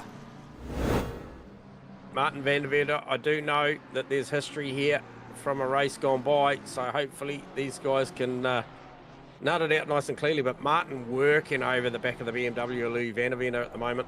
Yes, we did have cameras on this just at the before we went to that other one there, J-Man. And yeah, Martin slowly chipping away and really now starting to apply some proper pressure to Van der Venter. Yeah, it's tricky though because there's traffic in front. Van der Venter's off. No! Takes a little bit of left rear. Bates arms the wall on the right-hand side. Oh dear. And who's that? Is that Kenny Simpson engaged in a battle? Who's that? That'll be with Phil Turner. So Phil Turner looking for a comeback drive tonight. Where does that see him in class? He's probably about 7th in class at the moment, I believe. Battling Yeah, with, about 6 or 7, yeah. Yes, kept battling with Kenny Simpson. Well, that's the thing too. So Kenny, unfortunately, so far, he's not able to capitalise on Phil Turner being a little bit down in class because he's only one position in front. Kenny Simpson, the current AM Championship leader. Yep. You want to maximise these days when your rivals have bad ones? Oh, absolutely. Campbell right up on the back of Fodado now. Right in touch. And Antoon, I think, on Jacques as well. Yeah, he's been working him over. Gets it done down into 1 by the look of it. Jacques leaves just enough space for a Honda there. Yep. Oh, Carsten T-Fam just gets that done through the S's.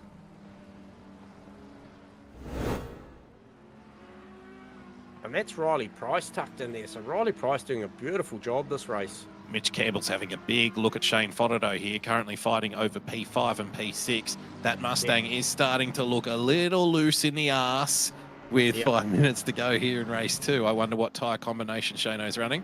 Yeah, Campbell's definitely. going to have a big up and under here. Oh, he got good driving. Just he can't get the power down out of those slow corners in the Mustang. Oh, look at how close he is. He's right there. But then the horses kick in for the Mustang, and it even with the slipstream there, it was skipping away from the Ferrari.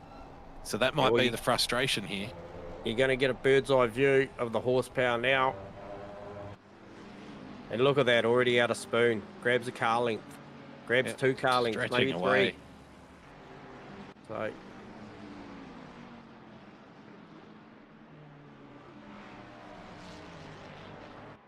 Gee, it's a nice weapon to have in your pocket when you've got a car that's quick in a straight line. So we saw Dayton go back a few spots, guys. As long as you know how to use it, eh? Yeah, exactly. Dayton back a couple of posies there as this battle ensues. Mitch Campbell showing Frodo. This is for 5th and 6th respectively with these boards. Down into So one. that was favourable. That was favourable to the 713 car of Steve Melling because he's now running second in class, only 2 positions behind Damien Jones. So another solid result about to happen with only 3.5 minutes left to go. He has got the pressure of Collins. However, Collins not driving out of the same class, I don't believe. So Steve Rees has just started to skip away again from Ethan Cale running in P2, followed by Koza and Chan. So it's an OES 2-3-4 here in race 2. And Steve Rees looking again to consolidate from race 1 performance, back-to-back victories. Mitchie Points Campbell on the table. so With Phil strong Antoon, up through the infield. with Phil Antoon currently running in P14, guys, Rees must be thinking a big chance to get a big scoop of points on your main championship rival right now. Yeah, this, albeit, it does look bad on paper at the moment. Remember, viewers, it is half points for race 1 and race 2. So I guess that negates the damage a little bit, and then full points for the next one. So the next one's the big one that counts towards, I guess, the bigger picture. However, when you see that number in double digits when you're firing for a title and you're playing out of the pro class, it could have implications at the back end. Yeah, well, I think it's what it's worth, like 30 points or something on current, like where they're finishing currently. So I forget how far they were apart in the championship before this round, but 30 points in a race, it's not bad. Look at Vic Chan, so strong at the back end of this race. 2 minutes to go, and he's right on the back of Jamie Kosa now. Who was He's that? right. He's right in this championship too. Philly D, Phil Davidson. I picked. Davison. Did you pick up? Yeah, Davison coming off in the background there as well. Okay, the leader is on the final lap now. Give it all you can. Final lap just called for Steve Rees. Steve Melling got the horsepower round up in that Mustang on the back of John Carter. He's going to have one more shot at it. Mustang clearly strong here tonight against some other cars, especially down the straights. Really winds up and kicks this thing. Yeah, You watch at the end of this straight just how close he gets to Carter here. Oh, he'll get closer. Look at it, look at it, look at this. It's like it's gravitational pull. Yeah. But then loses a little bit through these parts, you think, J-Man, where it starts to burn a little bit of the back tyres through here, you feel? Yep, I do agree. Yeah, 100%.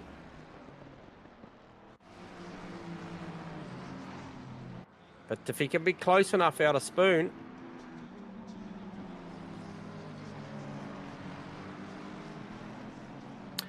He's having a good shot at it, isn't he? Sure is. Antoon, he's now caught Brad Robinson to try and go one more. He's perilously close as they come out of the Degner there, under the bridge, heading up to the hairpin. Can he make one more spot? Brad defending hard. He was Taking the defending inside, hard. goes a little deep. He's going to be vulnerable here. Yeah, he Is covered very quick. There's covering and then there's too much covering. Yep. He's going to take the inside here. I don't. Antoon's got nothing Antoon for will it. hold him shallow and he'll look for an over-under here. No, it doesn't even have to. Right round the outside. So Antoon on Beautiful Robinson, move. Dayton also just on Collins as well in He's the background. compromised on exit. But Steve Robertson lets Rees. him has it there. About to come across the line, boys, to take 2 from 2 here. And very, very closely followed by Ethan Cale, Jamie Kosa, and Vic Chan. That is how quick Oh, they yes. glide across. Liner Stern. Look at that. Look at them all. Look at them all. Yeah, Rees, Frodo holds off Cale. Campbell. Koza, Chan, Frodo, Campbell. Haas in the background with Mossy, the silent achiever, Aerosmith Macrolos in tow, right behind Carson and Fan. Holds off. And then it's Holds off. Antoon, Robinson, Jones, and Carter bringing a train along with him as well in Melling, Dayton. Oh, look at that Melling. Oh, look at Dayton this. battle going on. Yeah, well, Melling held off Collins, and then Dayton ended up being next cab of the rank, managed to grab Collins in that last lap as well. So good job there. And then followed in by Crossland, Shields, Martin, Nash. Something happened to Riley Price because he's fighting now in P32. So we missed that during the race because he was up to P14. We made mention of it, top pro air runner. Something's gone drastically awry there. Yeah. And a much better result too for Vaughan Martin, but a great result for Nev Shields over his championship combatant, which I think would be Phil Turner. So put some cars in between him and his opposition. But yeah, much more successful race for a fair few, that one. So looking for some big comeback drives. And then obviously the next one up, Q3 coming, followed by the 30-minute feature, boys, at night. At night. So don't go too far. Go and grab yourself another bevy and come right back here to Asrnz's 2024 GT3 Series 2, brought to you by MATCHFIT Entertainment and Race Command. Hit the like and subscribe. We'll go to an intermission and we'll be right back.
Welcome back, everybody. Short intermission, but you have joined us again at Asrnz's 2024 GT3 Series 2, proudly brought to you by MATCHFIT Entertainment and Race Command.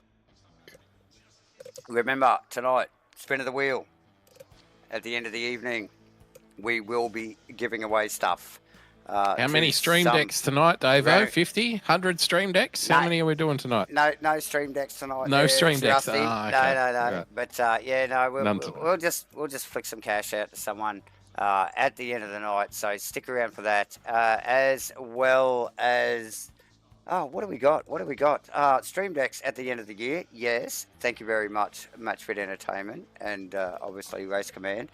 But what do we got coming up?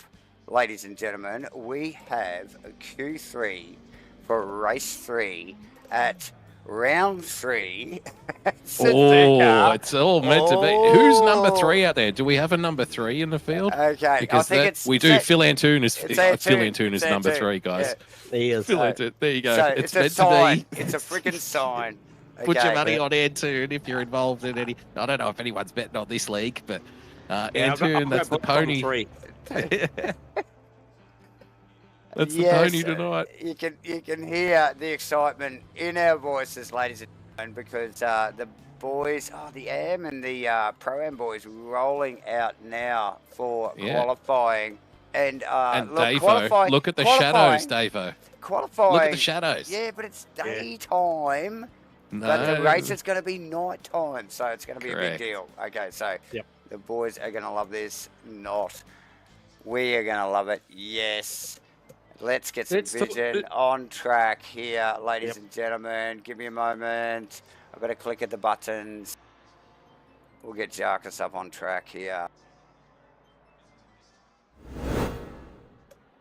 Where is he? He's out there, mate, currently circulating, and he is... And look at the fourth shadows. on the totem. Yes, fourth on the totem as we speak. In the Lambo, that is the Asrnz OG Lambo, covered in old MATCHFIT quotes, to be honest. If you look really closely, it's not dirty, it's just, well, it is, because it's just got a whole bunch of quotes of us and a little bit of camo stuff going on. But Jarkus, good little battle actually throughout the race. A couple of good little battles as Antoon actually climbed back through the field after a little bit of a mishap in the number 3 Honda. Well, so Jarkus has been the top qualifier. Well. Yep. He's been the top qualifier in this opening qualifying session for race 1 and race 2. I don't know if the race results have transferred. J-Man, you might have more of an info on that than I do. Look, he's looking to trade off at the moment. He's looking to trade off with Melling. I think for the round honours up to date. I think potentially also, who was the other driver that I picked up on? Well, Price had a good race 1, but then he had some kind of incident in race 2, and I think he finished around in the 30s, so that's probably going to take him out of round contention for tonight. So I think Jarkus and Melling, like you said, might be the Pro-Am battle tonight. Might just be. Look, we'll give just a quick shout out, obviously, to the Asrnz admin for, and Esports NZ for bringing the new Esport NZ qualifier for ACC, the first of to Asrnz. We will be running the qualifying races for someone to win a chance to go over to China and pip their talents against the best internationally. So, look, that's a big deal. I think the registration's already finished, maybe only just last night, guys. But, look, the guys that are registered, we wish them all luck. 30 odd, maybe a couple more. 32 registered. Yep. So, big deal, guys. And obviously, MATCHFIT Entertainment, the official broadcaster for the races at on the Esports NZ official qualifier for ACC. So, I can't tell you to get involved because it's already done and dusted. But tune in. Watch along. Ladies and gentlemen, because it will be epic.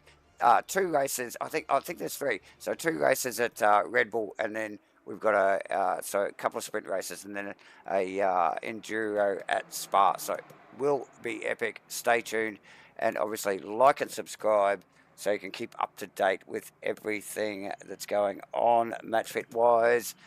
Ladies and gentlemen, where are we at, boys? Who is the movers and shakers?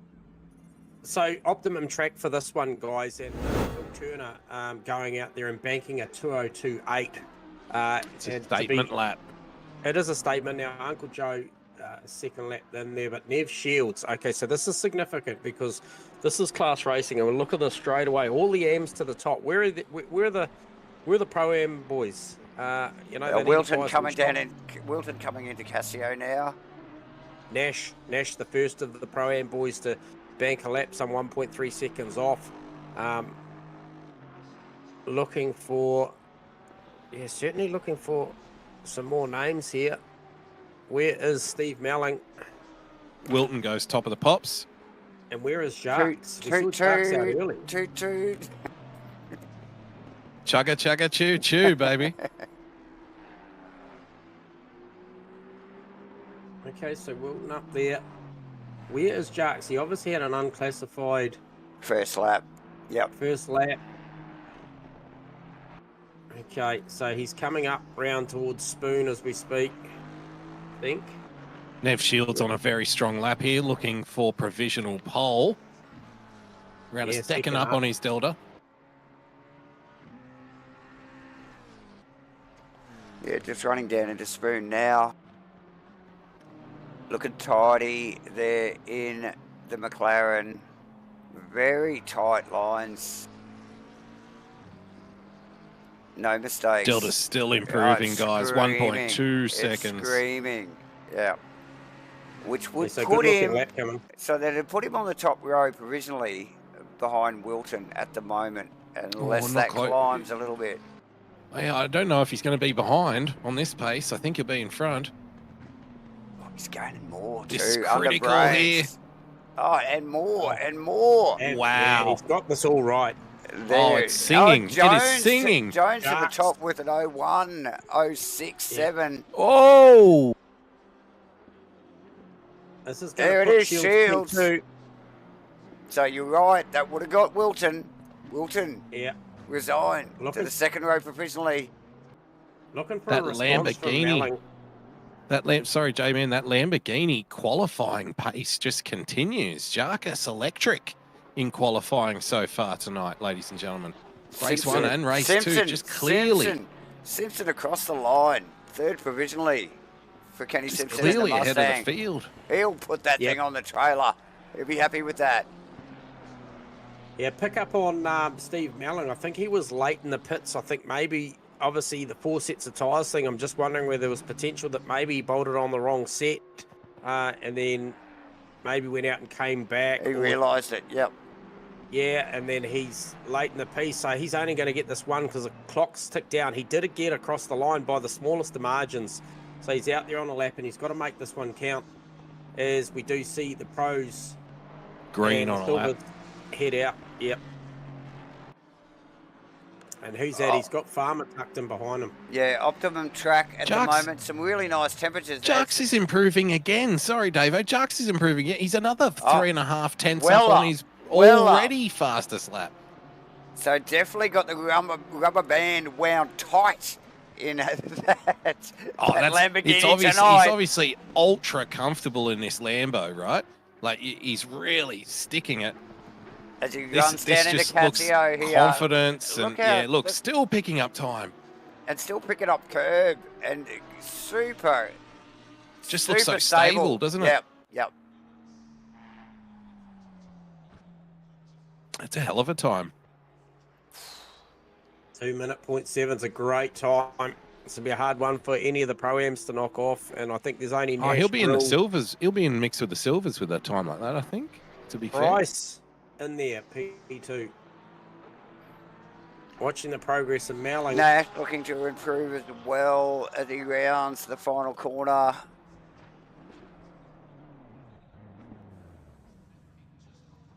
up a couple of positions. Phil Turner, P3.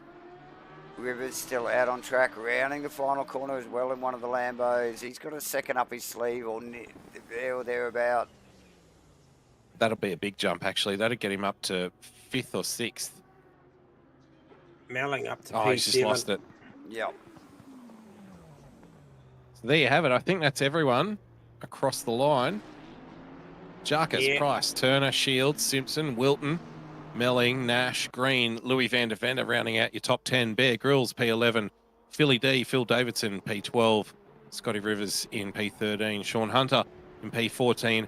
And Uncle Joe rounding out the Pro-Am/Am classes with P15, guys.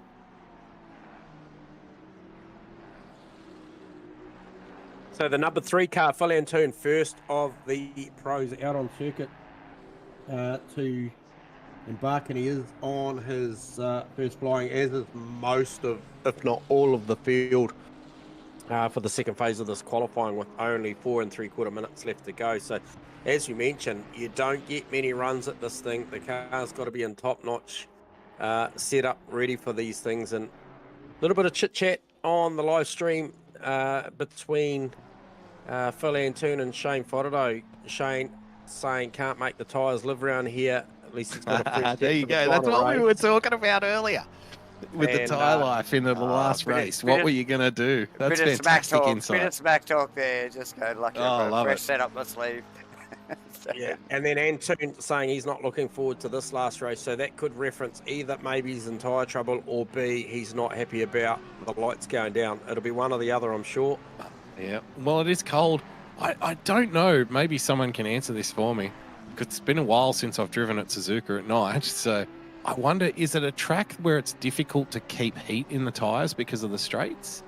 I'm not sure, but you know, there are some tracks where your tyre, in cold conditions, your tyre temperatures and pressures can vary greatly throughout a lap, because, you know, it's hard to keep the heat going through those things if it's especially cold. I'm very curious to see how cold it's going to be at 10 o'clock at night, because if it starts getting like around 10 degrees or less, it actually gets quite difficult to keep heat in the tyres in the optimum operating range that you want them to be.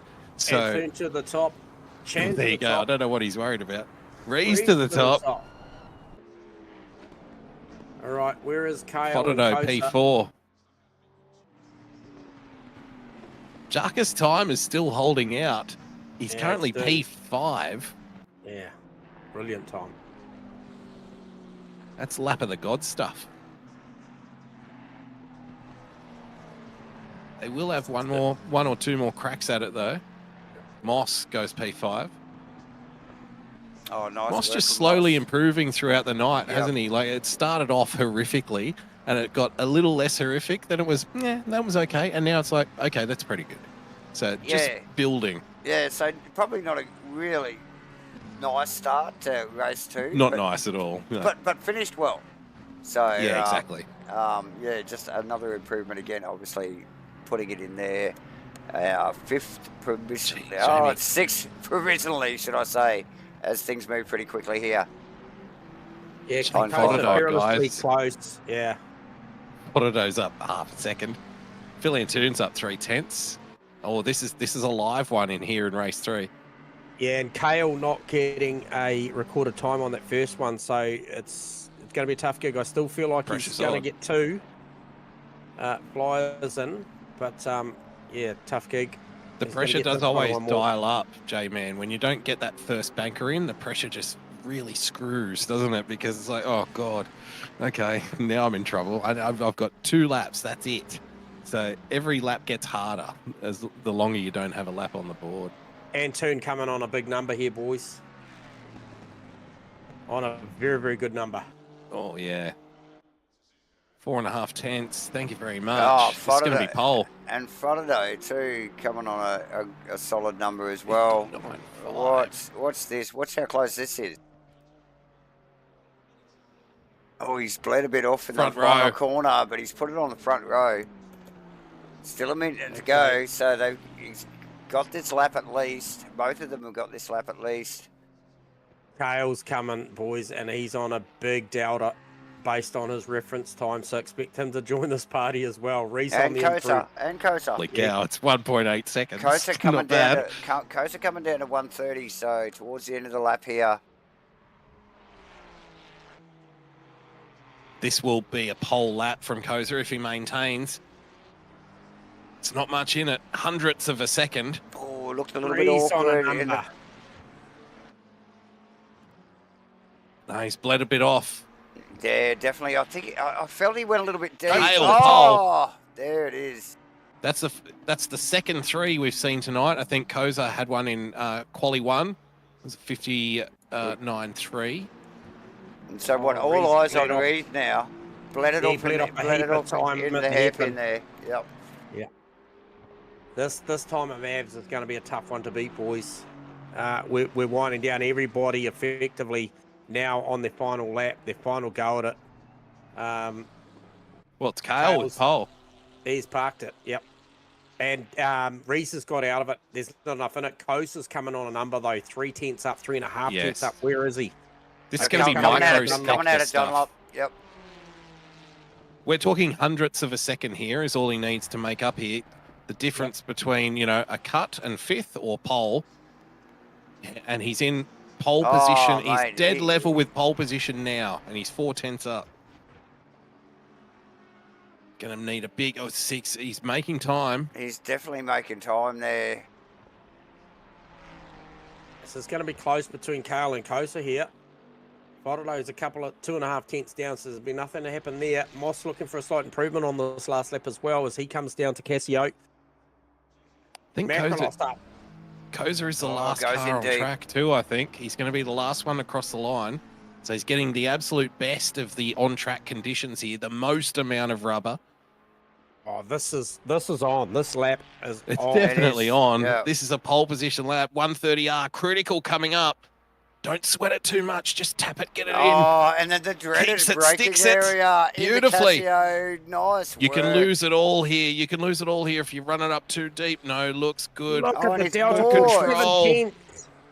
Wow. Drops it back to 5.5 tenths. It's dropping. It's dropping slightly now. It's plateaued at 5 and a bit tenths. He's This will be nudging. enough. He's nudging. This is enough. What's this? Jamie Koza. Job done. To the top. 9-2. Beautiful job. First 2 of the night we've seen as well.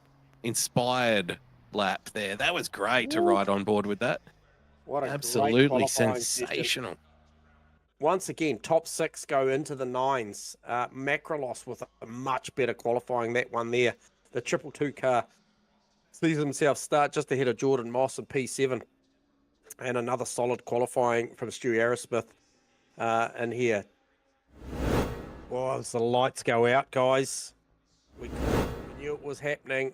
It's now reality. Run this last one in the dark. Just scrolling down the field as well. Mitchie Campbell. So that one there's a shock to see Mitchie Campbell starting out of 20th. Be interesting to know what happened with that qualifying. Now the Jarks, the Damien Jones lap. You mentioned it, Rusty.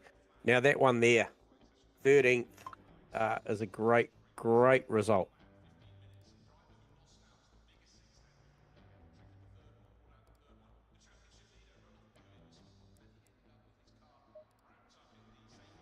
As we just see that promo video there for the NZ Esports qualifier. What a fantastic opportunity for those 32 drivers vying for those top 30 spots.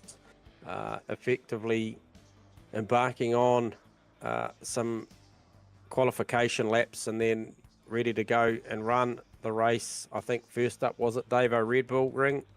Sprint round there. Yes, J-Man, Red Bull Ring, and then Spa, I think, for the long race. Hot Lap server open, I think, for a week or 10 days. I think it's open already. Get over to Asrnz's Discord channel. All the details are over there on how to access the server. So links are in the description. Jump over there, check it out, and keep an eye on, look, who is the best of the best out there. Look, you don't have to be one of the drivers to keep an eye on the Hot Laps boards either, So I know J-Man and I will be keeping a close eye on it. as these guys start to size each other up before they go into the first round of qualifying. So a big deal. And looks like, Davo, it looks like they're also experiencing an unseasonably warm spring in Japan, because it is Japan. if my eyes don't mistake me, what is the temperature we're looking at here 21, at 10 o'clock at night? 21. That's balmy, I reckon, at this time of year. 21. I'll take a 21 for 10 o'clock at night. So tyre-wise, tyre life-wise, this is going to play out, I feel, more like, you know, a kind of standard daytime tyre race, because we're not seeing drastically cold temperatures, right? So, you know, it's all going to depend on who has the freshest rubber, I think, now tonight for this last 30-minute race. Yeah, absolutely. So I just wonder, did Mitchy Campbell, did he just not bank a good lap there, or is he already in tyre trouble? It's going to be an interesting one. And then the other thing as well, starting on that optimum track 21 and 21, that is going to be a factor. I think, Rusty, 10 o'clock at night. I am excited for the nighttime though, J-Man and Davo. I'm looking for, I don't think it'll be the last nighttime race that we have here, but I'm someone that likes I want to see sunrise and sunset races and nighttime races and all sorts of times. So I love this nighttime racing. I think it's fantastic. It's different. There's definitely a different feel in a night race. I don't know about you guys. Definitely feels different for me. I don't know. They just feel more intense in some situations, because you got the lights flashing around in your mirrors and stuff, and it just feels it's more like a horror movie, right? When the killer's chasing you and flashing their high beams at you. Definitely more intense. Yes, more intense. Headlights are flashing. Brakes glowing, and flames, fire from the exhaust, love it. Exhaust. So, yeah, plenty going on, and we love it.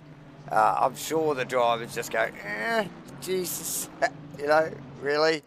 But at Suzuka, when you're driving as well, when you come around the last complex of corners onto pit straight, you just, at night at Suzuka, you always just take a second to appreciate the Ferris wheel as you drive past it every single lap. It's the greatest. As we just see it in the back of shot there, it is so special to see that stuff. I think between this place here and I think Norderschleife, very, very, very cool. Yeah, very true. So so pretty cool stuff. But what a fantastic lap from Jamie Kosa there on the 59.2. Saved the best till last. Obviously, those conditions favourable, and certainly would have bolted on a brand new set of slick tyres for that one. So that's cool. And I tell you what, it's shaping up. Steve Rees has had, I guess, the rub of the green tonight, with obviously his beautiful qualifying performances in race 1 and race 2, and then having that fresh air. And obviously he did have to pass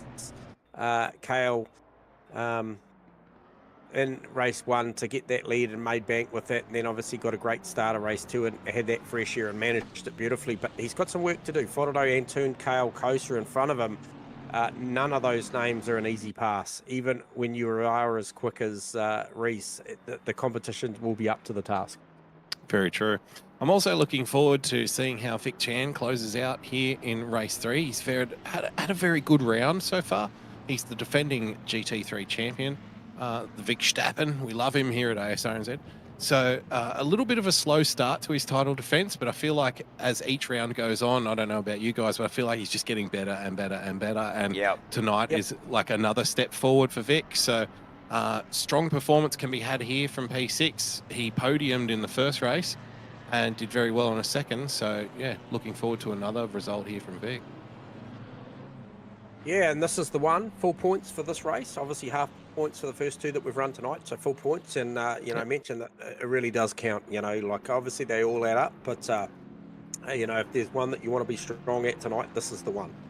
Got a couple of mentions for you. Number 1, Stu Arrowsmith, qualified in P9 here for race 3. He's gone a little bit under the radar tonight, hasn't he, Stu? He's just been in his own little battles and in amongst it, but generally one of the front runners with Shane Fodado in the silver class. Definitely. We've also got Damien Jarkus ended up qualifying P13, guys. So wow.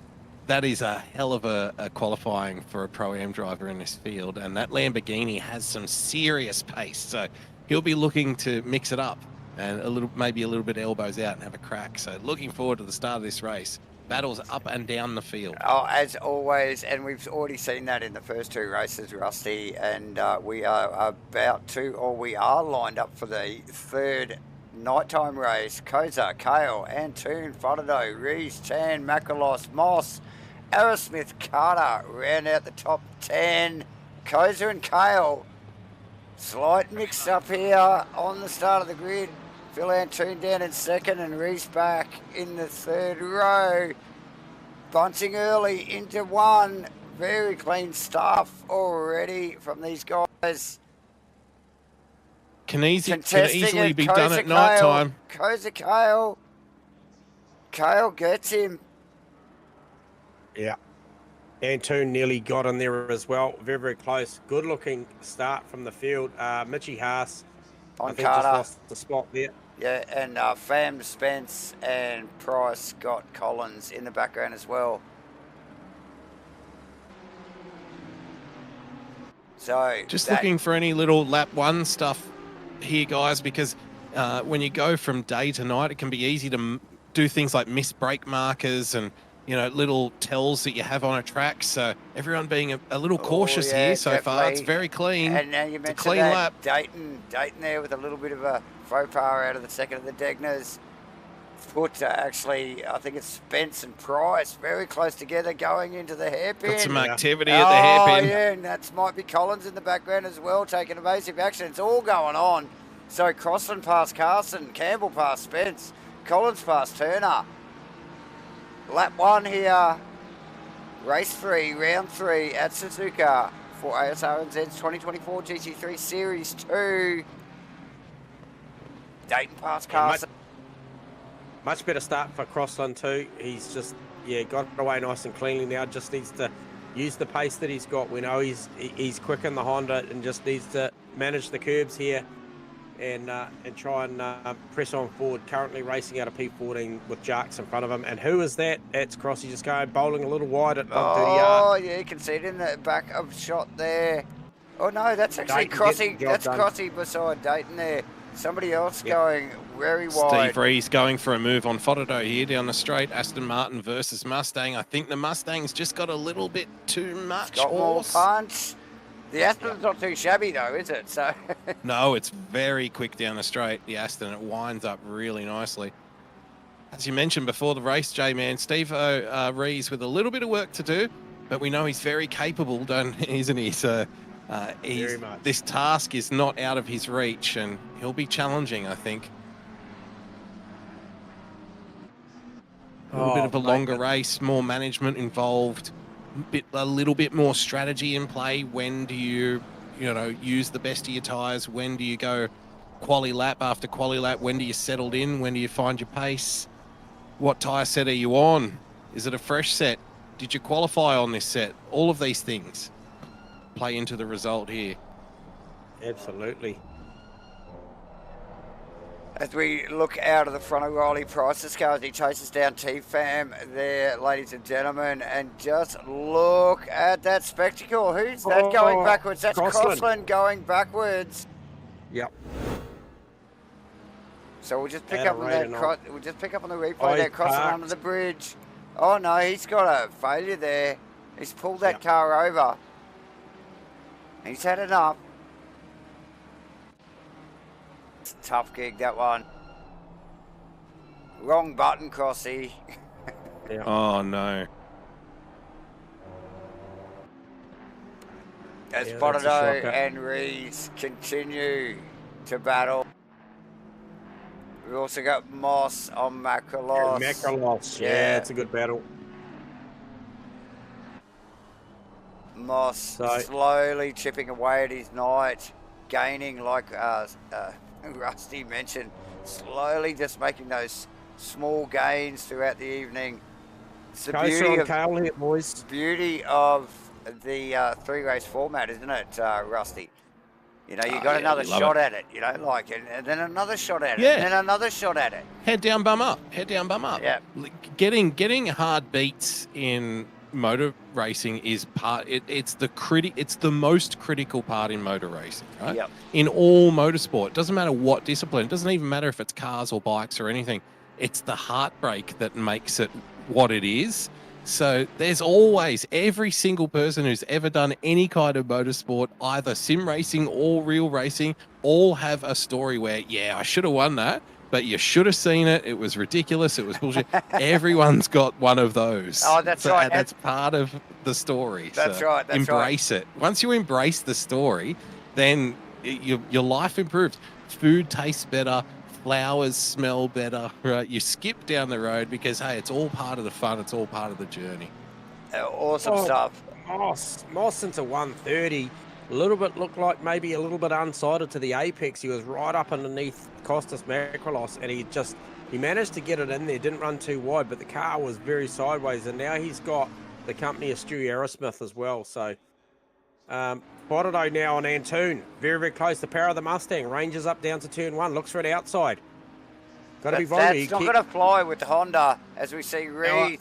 Now he's vulnerable. Right in there. And the flames lick from the side of the Mustang there through 1. But, yeah, look, Frodo really needs to keep a check on what's going on behind him there, because the slightest mistake like that could have cost him a position to Rees, and that's one hard position to get back, isn't it, guys? Yeah, it's one you're probably not likely going to get back based on the current performance tonight on that Aston in the hands of Steve Rees. So the attacker very quickly became the attack then, so he's going to have to be conscious of that. If he's going to go for a move on Antoon, he's got to make it stick. And but the thing with that is even if he gets it done and then holds Antoon wide somewhere, Rees is close enough to go with him. Yep. Who else is close? It's Carson Jacques as well. Very close. He's very, very strong. In the background as they run down to the kink here. Flames licking back out of the back of the McLaren. Oh, man, that thing's running rich. And out of the hairpin. So Jacques with plenty to think about. Also, Wilton on Spence out of the hairpin as well, Boyd. Yep. But the battle is at the top. Kosa on Kale. Rarely do we see the lead pack, and we've seen it all night tonight already, and last week, where the lead pack is a pack of cars. So and Ethan's doing refreshing. Ethan's doing an incredible job of keeping Jamie at bay here at the front of this race. We know how fast Kosa is in that Ferrari, so the longer this goes on too, the better it gets, I think, for Ethan. So, I think the Ferrari's going to use a little more rubber behind the back of that McLaren, and it's going to be a little uncomfortable after a while. So I think he's in the prime position here. So, yeah, really strong racing so far. Phil Antoon, a nice recovery after race 2. The horrors of race 2, where he finished, I don't know, P14 or something, the poor bugger. Awful to finish poor P14 in this field. But Phil Antoon, that's well down from what he's used to. So a very nice recovery here in P3. Shane Fodado, Steve Rees, Vic Chan. Makrolos, that's a strong performance from Makrolos, isn't it? Currently P7. I would say that's the best running he's had so far this season. And we know he's quick. We've seen him in other leagues. And Rainlight Racing, of course, MatchFit Entertainment's involved with that. And I think he's done a little bit of the enduro stuff over at ESO, if I'm not mistaken. So correct. Yep. Yeah. So which MatchFit also is involved with. Yeah, as well. That's right. But look, Makrolos is definitely quick when he's on point, and probably struggled a little bit through this season so far, but out there, give it another crack, and showing some good form there, like you said. Very running strong tonight. In 7th provisionally in race 3, as we still have cameras on Rees, trying to work over the back. Oh, such a good battle, guys. So look at this going on. So that's no one's giving anything. So we'll just pick up. That's Chan in the background. So we've got Chan, Rees, Frodo, and Tim in a row. That Mustang is deadly in a straight line. Compared to anything around but it. He needs every metre of it, doesn't he, when it comes into the braking area and tips it into that corner, because he loses the Honda so much skips. from it. Yeah. Yep. So, you watch him here down this straight, you watch him like a magnet, 0 up on the back of this Honda in front, but it's just not long enough to get a move on. And then he's got to do all the twisty stuff up the hill. Yeah. But definitely keeping Antoon on his toes. Yes, J-Man. Oh, just considering what he mentioned in the chat at the pre-qualifying, that how's that car? He reckons he can't hang on to a set of tyres. He's got to do it for 10 more minutes than the first 2 races that he's done. So obviously he's competitive right now, but what's it going to look like once we get down to that final 10 minutes, you know, defending against somebody like Steve Rees, who has seen the consistency of that Aston Martin already is pretty impressive. So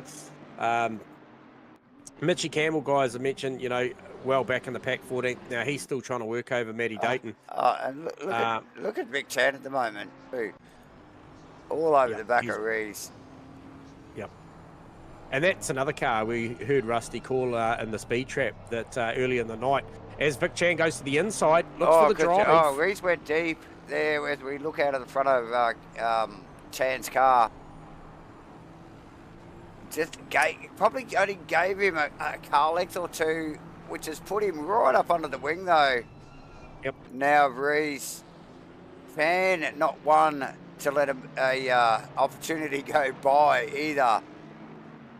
Just want to let you guys. Just want to let you guys know of a little situation that's developing at the back of the pack here, which you may want to turn your attention to. I'm talking about Steve Wilton versus 5 other cars going down to Steve Melling. This is a very spirited little pack down here. Phil Turner, we've mentioned before earlier tonight, he's involved here. He's running in P21 and trying to keep it clean, I suspect, to bank the maximum amount of points. So he's not going to be very comfortable in this pack. These guys have been going at it and showing the nose, and there's all sorts of shenanigans happening here. Albeit they're not getting a lot of airtime, boys, because there's so much going on. Ethan Cowell, Jamie Kosa, this is just an absolute display at the moment, just running within 0.3 of each other consistently through these laps. So doing They're working together. They're definitely working together. They're gapping Phil Antoon. So these are two very close teammates. OES, you know, a huge presence here at Asrnz. These two guys recently represented Australia. You know, well, through the qualifying in the esports. In the esports, ACC, they're a couple of the best in the country, basically. So yeah, these guys, they know what they're doing. Yeah, definitely. So, yeah, some good quality steerers up at the pointy end of the field, and hence they are still packed well together here. It's like a hot lap server, isn't it? With these guys, literally with 4 or 5 car lengths between them, just running at the same wondering, number. Like they're working together now. Now, see, I'm wondering, they're working together now, but do they have an agreement where it's like, okay, if there's 2 laps to go, then it's on, or are they racing each other now, and they're just being gentlemanly for now as we approach halfway, or are they actually racing full ball against each other, because they are gapping the rest of the field? Look at Costa close up here down to 130. Yes, the straight line of the McLaren is its biggest problem here. Yeah. If it can stay in front, it will stay in front. This seems redundant. If the McLaren can stay in front down the straight, then it will stay in front the rest of the lap. But if the other car gets in front down the straight, then the McLaren can't get back in front, I think. That's the way it's working. Big look on Rees. Big look on Rees. Carson with a big look on Jarks also as well, and he needs to, because he's got T-Fam tucked right up and behind him. But such a great battle. And Chan looking for big look on Rees. Rees really wide. He's gone off track there. He's going to give up the position. He's gone. He's got the inside. He gave it up for a split second. Oh, Chan. So much respect from Chan there, actually, boys, wasn't it? Let him run with that. These two have raced against each other a lot. The Race of Champions, you'll remember last season, guys, the Race of Champions, these two were neck and neck for the first half of that season. So they're very familiar with each other, done a lot of racing against each other. So Stewie Aerosmith managed to get past Jordan Moss too, boys. So Stewie up to 8th, Mossy in 9th now. So that might have happened a little bit ago, but I've just picked up on it myself. So angry little pack too, isn't it? It's a very busy pack, yep. Oh, and we're halfway through this race, so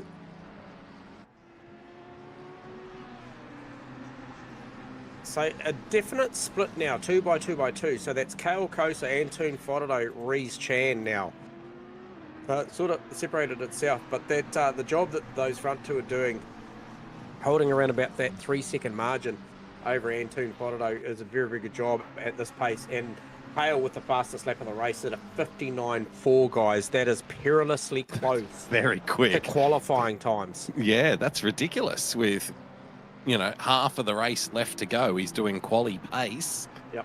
Oh, gee, it doesn't bode well for anyone else out there as Kosa goes a little bit wide on the exit of 130R there. Just drops a little bit of time on Ethan. But he's got the advantage of the straights to make it back, you see. So, albeit that will hurt. Very true. He'll make this margin back down the chute. So, Ethan would love to break this toe, I think, just to make it, because they are teammates, but you just want to make it, you know, not a discussion. You know, just get the gap big enough so it's like, no, it's fine. I'm winning it. That's, you know, don't worry. We don't have to have team orders or anything. Carson Jarks, sorry, Rusty. Carson Jarks, that's been going on. They were side by side out of 130. They were side by side through Casio. They're still side by side down the front straight here at Suzuka in the dark. Round 3. Lambo power. Oh, who's in behind there? That's That's Team Van. Bam with a bird's eye view of all that. It's little battles everywhere. Kosa Kale. That's close. Shields, Wadsworth, and Melling are involved in one. That's very close, with Nash involved as well. That's P20.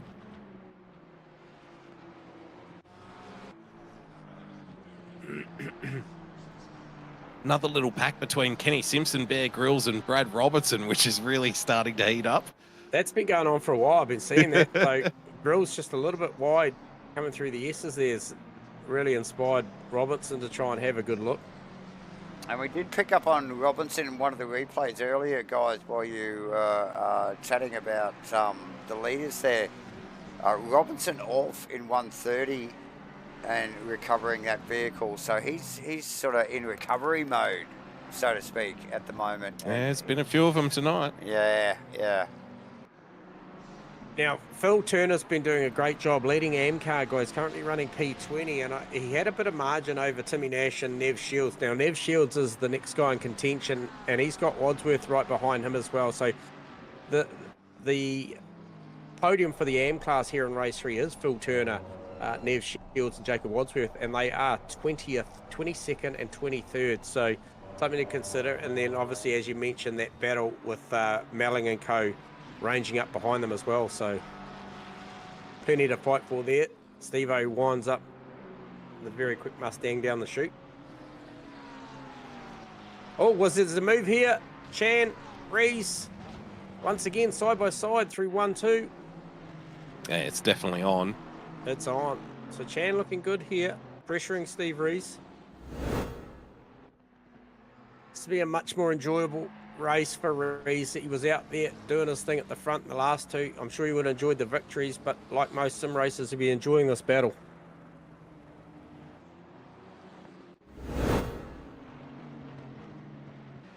Yeah, let's ask him at the end. Yeah. What do you prefer, 2 wins or this? Robinson on Grills. So Robinson off again at turn 1, gives that position back to Grills, and I believe Louis Vanaven has grabbed that as well. So a little bit of an unforced there for Robinson. So Kale got a second over Kosa now. Quick mention, guys, for Damien Jarkus, currently running in P15, still the Pro-Am class leader here in race 3. After a strong qualifying, he's, you know, keeping his head down, bum up, and he's putting in some good laps and looking very strong. So congratulations so far to Jarkus. Yeah, looking very much like the round winner for that class, I think, on consistency and count back. The Lambo's definitely been quick tonight. It has. What we got going on here? Okay, so we've got And turn Fernando. Yeah. Was it a little bit of Honda death over a curb? Potentially I came in a little bit late Casio, potentially, and then he was a bit loose on the middle, and then okay, so big looker here at turn 1. Antoon was in front of Frodo in the first place, so nothing's changed. It's just that Antoon went wide through 130, and then an attack from Frodo into Casio, gets it wrong, pulls it up, and lets Antoon carry on. So something's also happened to Vic Chan there, guys, because he's dropped a couple of seconds, to Steve Rees. Another good one just in behind Moss and Aerosmith is Haas on Carter. That is building. And Campbell's joining the party. Yeah, he's right in there too, but Haas looks really racy at this phase of the race with just over 9 minutes to go. This will be a strong... Steve Rees off. He was out in the dirty stuff down. Oh, you're right, yep. You're right. Oh, yeah, just bit of a wriggle there into the first of the Degners. Yep. You just mentioned Mitch Haas before, J-Man. Currently running in P11. It's a very strong showing so far from Mitchy Haas. Let's hope he brings it home. He had a little bit of misfortune last week at Kyalami. Was involved in an incident or two, so this would be a really strong bounce back to finish, sniffing around the top 10. Yeah, and super impressed with Shane Foddo at this point of the race. He mentioned, was he just trying to sell us the Swifty one around that couldn't hang on to the tyres, because we've got just over 8 minutes to go, and he's still pressuring Phil Antoon, current series leader of the championship, coming into this round. And he's right on the back still. Yeah, but he's got a bit of a reprieve, obviously, with Rees, with that bit of a wriggle there earlier. Yep. And now with it, he can sort of take a, like a breath and just go, it's okay. Camera's on Mitch Campbell at the moment, ranging up on the back of Haas.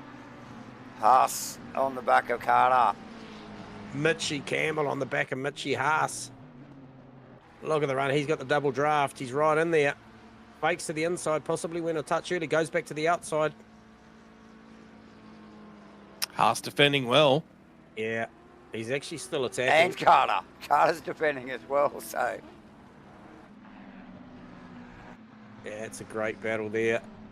This is very hot, this one. Oh, Riley Price in the pits. Got a drive through. That'll be a track infringement. Oh, wow. That's a big one. Yeah, that's big implications for the championship there in the Pro-Am class. Van Deventer sizing up Bear Grylls. Can he do it down the front straight? Mustang versus BMW. One would favour the Mustang here as they round up Kenny Simpson on the way down. Tell you what else is happening out there. It looks to me like Jamie Coase is just starting to slip into attack mode here. That gap is now down to 0.2, and I think the gloves are off with 6.5 minutes to go. 3 laps or thereabouts. This is go time now. She's hammer time for Coase. Campbell on Haas too. They're side by side. They're banging doors out of the hairpin. Heading up towards Spoon. Campbell needs to yield. He does. Yeah. Frodo on Antoon. Yeah, he's right there, mate. Oh, he tipped it into 130 nicely. Looked at both off track. Look at the run. Wow, that looked fast from both of them. It looks super quick.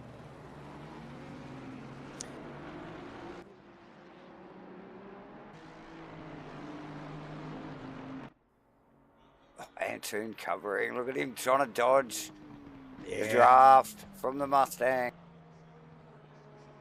That Mitch Campbell, the battle of the Mitches is still cracking on.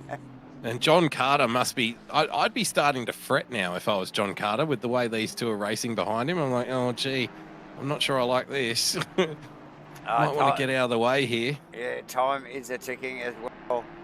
Yep. Rusty. But, yeah, definitely Haas in the sandwich between Campbell and Carter.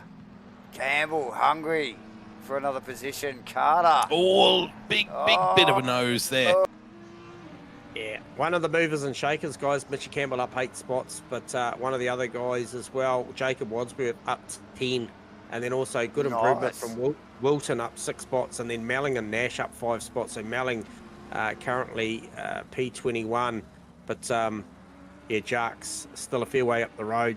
But effectively Wilton second in class, Melling third in class in race 3 for Pro-Am.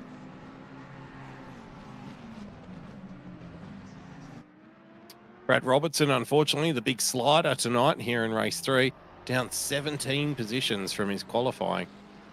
Again, something drastically awry there. One of those nights.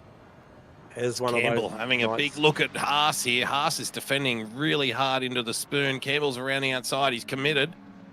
Haas is going to try and park it on the apex. Campbell's going to have a big look here into the spoon. No. Dayton's going to round up. Oh, Dayton cashes in here. Mitchie Haas gets it. Well, he's not got it going. He's trying to find a gap in the traffic. Oh, critical.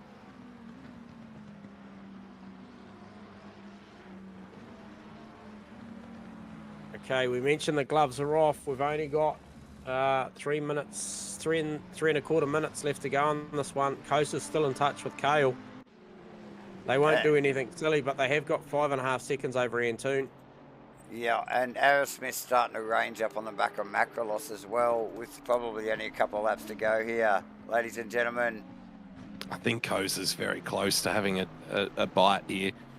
Yeah, just been watching the body language of that car. It's like, it's time. Yeah. It's time. Yeah, it's starting to zero in, Davo. You know what I mean? It's just getting that look about it. It's just looking a little bit more threatening every lap. And I feel we're not far here from a lunge. Where is it? Do you think it's Spoon? Don't know. I think it may be where they are now, this hairpin. I think that might be the best chance. Yep. And on exit, I think the Ferrari's quite quick here.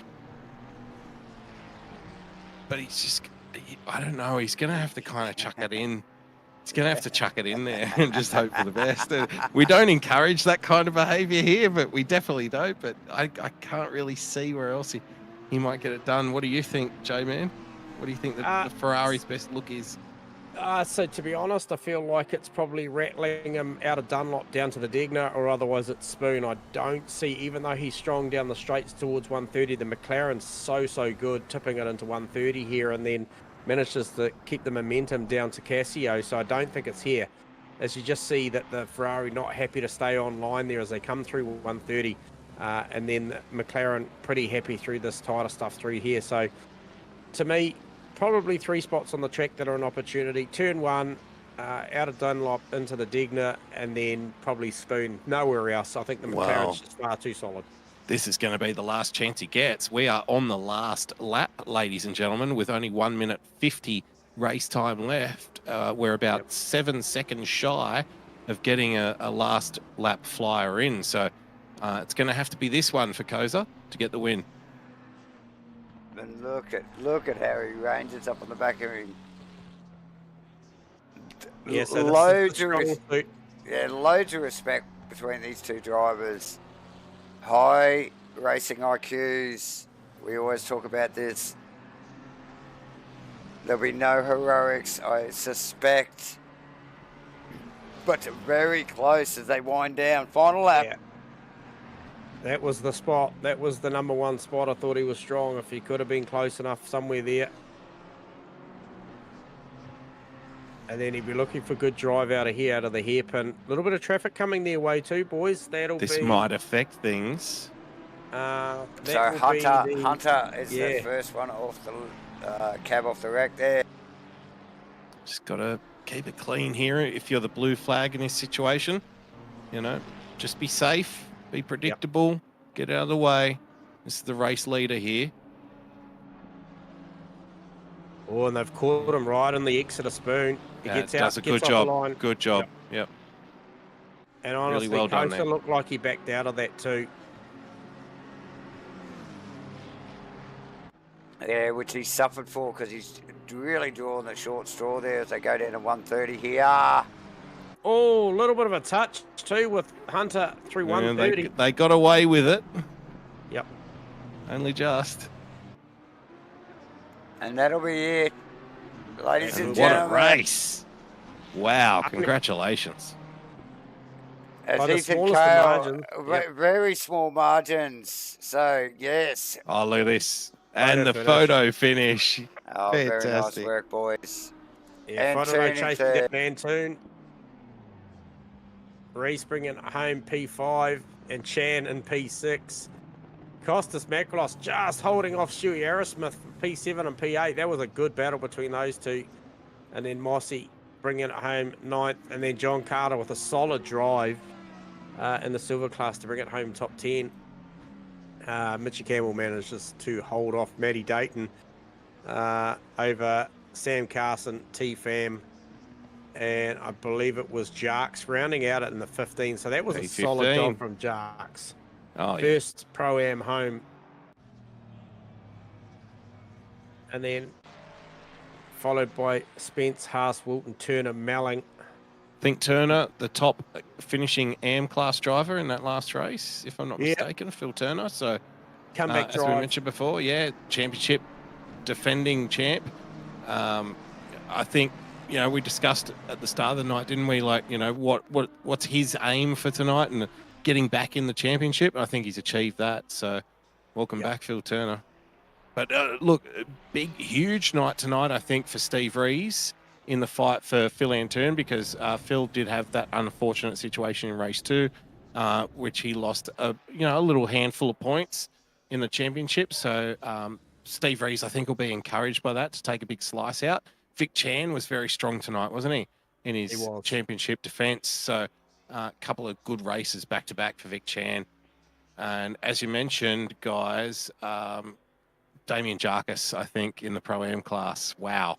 What a performance, right? That was pretty special. I think he qualified pole for Pro-Am class in all 3 races. And I think he won 2 out of the 3, if I'm not mistaken, in the class points. J-Man, is that about right? So does sound right. Yeah, absolutely. Yeah, those are good nights in the Pro-Am class when you're sniffing around the top 15, top 10, and you put good performances back to back. Yeah, those are the good ones. So well done. Who are we talking to? Well, it depends on which angle you boys want to take, because the abacus is broken from the other night. So it's I think we get Steve Rees in for the pros. Yep. I think it was Steve's round tonight. Yeah, 100%. So we will grab. Okay, give us a second. Okay, all right. So we'll grab him down. So winner of the pro class, Steve Rees. You got us on comms? We got you, mate. Hey guys. There he mate. is. Hey, look, the abacus isn't going that well, but I think by our calculations, I would say 115 probably sees you take the round for that one. Fantastic night, mate. Couple of good races at the start and then a real challenge at the back end, mate. Talk us through this super sprint format and what that was like to go out and go and do that. Obviously 2 very successful first race, second race, and then that third one were tyres a factor. Just talk us through what the night sort of looked and felt like for you from your point of view. I used a set of tyres for the first like the Q1 in the first race, one set, Q2 in the first race, another set, and then Q3 was a set, and then race 3 was a fresh set. Race 3 was a fresh set. So, I didn't get a quality lap together, which I was very disappointed with in the last one, because that made it. That was always going to make it very difficult. But on top of that, here we go with some race driver excuses. We're good for it. That's why you're here, mate. That's what we're here. Yeah. The contrast in the game, I normally have it set to maximum for daytime and minimum for nighttime. And if you ever try and run maximum contrast at nighttime, you can't see That's anything. horrible. So I was to give you It's a tear-off situation, isn't it? I think that's the what's last happened there. chicane. I could not see the apex until it was time to turn into it. Yeah. Fantastic. basically. It's- So Love yeah, it. hence I don't know if the camera caught any of my wild adventures during that race, but Maybe. just- We got one of them. Yeah. Yeah, just one heading down to the Degner there before you Yep. come under the bridge. We saw, you're digging up spuds on the outside there, mate. But outside of that, not Yeah. too many mistakes. And interesting that you say that, because I'm probably not picking on race 3 in the dark, but I thought all night long, one of the strong suits was the car looked really planted, but it looked really, really good over that final Casio triangle chicane. I thought the line you were picking and the attitude of the car didn't upset the car in comparison to somebody like maybe Antoon and the Honda. We know the Honda's not a big fan of the curves, but yeah, I thought your car looked really, really strong through that final chicane. yeah, it loves the curbs around. The Aston's a very good car, very solid car around Suzuka. It loves all the curbs. It's hard to lose it. Pretty much, it's a very solid car. So I'm definitely that was definitely in my favour. But yeah, the first 2 races were awesome fun. They were intense, very intense. A little bit disappointed with the third, but it was good. Okay, so I posed the question, and Rusty sort of said, well, we'll get to ask him. And look, I said, like, obviously you would have enjoyed a couple of victories at the top end, but I thought the race that you were having as a sim racer, I would have been surprised if you weren't enjoying that battle with the likes of Forodo and Chan. But yeah, you're going to pick on the first 2 better ones, but Yeah, why would you? yeah, He won them. obviously. Obviously, yeah. Hey, I it's good enjoyed to the be third in one front of more. all the OES guys instead of having. Yeah. I'm hearing what you're saying, mate. But nonetheless, you drove incredibly well, and this has big championship implications, with obviously It does. Antoon having a bit of a mare in race 2. So yeah, all Puts the you back best, in the mate. mix, Steve. It gets you, claws you a little bit back, mate. So it's game on for round 4. Where are we going next round? But does anyone know where are we going next round? Steve, do you know? We do. It is a Paul Ricard, ladies and Oh, gentlemen, gee, Paul Ricard. for Okay. a sprint race. Yeah, Okay. sprint format, different set of regulations for pit stops and tyre sets Yep. and a whole bunch of stuff to relearn again. So should be good. So congratulations on tonight, Steve. Yeah, obviously well solid performance. Solid tonight. effort. Thanks, guys. Thanks, Steve. Awesome, Steve. Cheers for the chat. Thanks, mate. Talk again soon. All right. So, how about Shall we we get- go and Jarkers? Yeah. Yep. So this will be for the Pro-Am. Yeah. Okay. So is he still in chat? Yes, he is. So we will welcome Damien Jones, aka Jarkus, to the booth. You got us on comms, mate? Copy, Jarks. Copy, Jocks. Earth to Jocks. Just trying to patch him in through the production van. Bluetooth him in. Yep. Yeah. Okay, we might come back. He to hasn't got the Dark. Wi-Fi key, I think. No, Yeah, we'll come back Might to be the Dark. issue. quite And possible. I think maybe I wanted to talk to Phil Turner, Yeah, that's a good call. but he has left the building as well. It's obviously getting a little late now, but Yep. It is. yeah. So hey, look, we'll Let's wrap maybe- it there, right? We'll move yeah, on. we might wrap it up there, and we've got a bit of a giveaway to do, so we'll just press on from there. But congratulations to everybody tonight, but in specific the class winners. You know, there's a host of names there that perform incredibly well tonight. Jarkus being one of them, Phil Turner being another one. Shane Fodderdo in the silver class. Yeah, absolutely. Shane Fodderdo really punching. Big questions over that silver. Should it be gold? Well, let's wait till next week, ladies and gentlemen. There is data that has to be analysed by our production van wood nymphs. They need to scurry around. Yeah, The numbers over will that be data. crunched. The numbers will They be will be crunched crunched between this excessively. Yeah. round and the next round. You can be guaranteed of that. But look, again, we must thank everybody for tuning in again tonight for Asrnz's 2024 GT3 series. Yes, J-Man. Yeah, no, I'm right there with you. I'm just analysing some stuff in the background, and what a fantastic round as we do get into this giveaway and stuff. It fantastic for the viewers and ourselves getting to call this. Absolutely, J-Man. Great race. Suzuka again delivering, and just throw in just a little sneaky night race for race stream 3. deck. Mate, we're loving that as well. And yes, at the end of the year, MATCHFIT Entertainment and Race Command are giving away a stream deck. So hang around, get involved in the series, and we will spin the wheel for a stream deck. But tonight, we're just going to flick some cash out anyway, and we're going to spin the wheel for that. So random draw. You don't have to be the fast guy. Anybody can win this stuff. So let's get the ball rolling. No, the wheel rolling, should I say. Hang on, we need the right graphic. Get the graphic. David. We got the graphic? We got the graphic. Okay, who's spinning? Who's spinning the first one? Rusty, you go. Adriana Exenides, was Yes. that? She was Wheel of Fortune, wasn't she? Okay.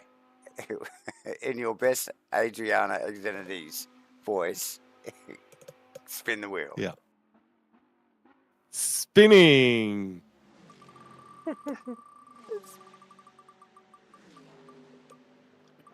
Rolling. It's nice to see we got the values separated this week. Yeah, the values are separated. $50 gift going out to someone tonight. What? It's fantastic. This is intense. It is intense, ladies and gentlemen. And the next spin will be... I'm beside myself here. The next spin will be for the driver. I can barely contain myself. Well, just wait on. Wait, Rusty, because J-Man's going to spin the wheel next time. J-Man! Yeah, I'm not going to spin it too hard because the bearings seem like really well lubed. Gritty. So There's gritty in there, isn't it? Just a overload. little one. Okay. Just a little one. Okay, let's see how we go with that. Okay, you ready? Yep.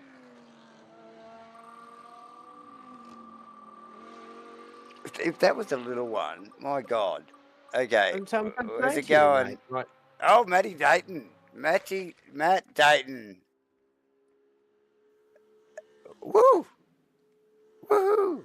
For Matty Dayton wins. That's a week of winning for Matty Dayton, I tell you. Yeah, $50. Free $50. Hell yeah. Thanks to Asrnz, MATCHFIT Entertainment, and of course Race Command.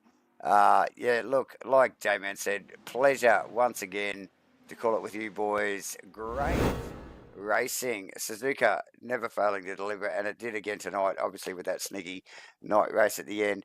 We're going to be at Paul Ricard next week, boys. Thoughts on Paul Ricard just quickly before we run away?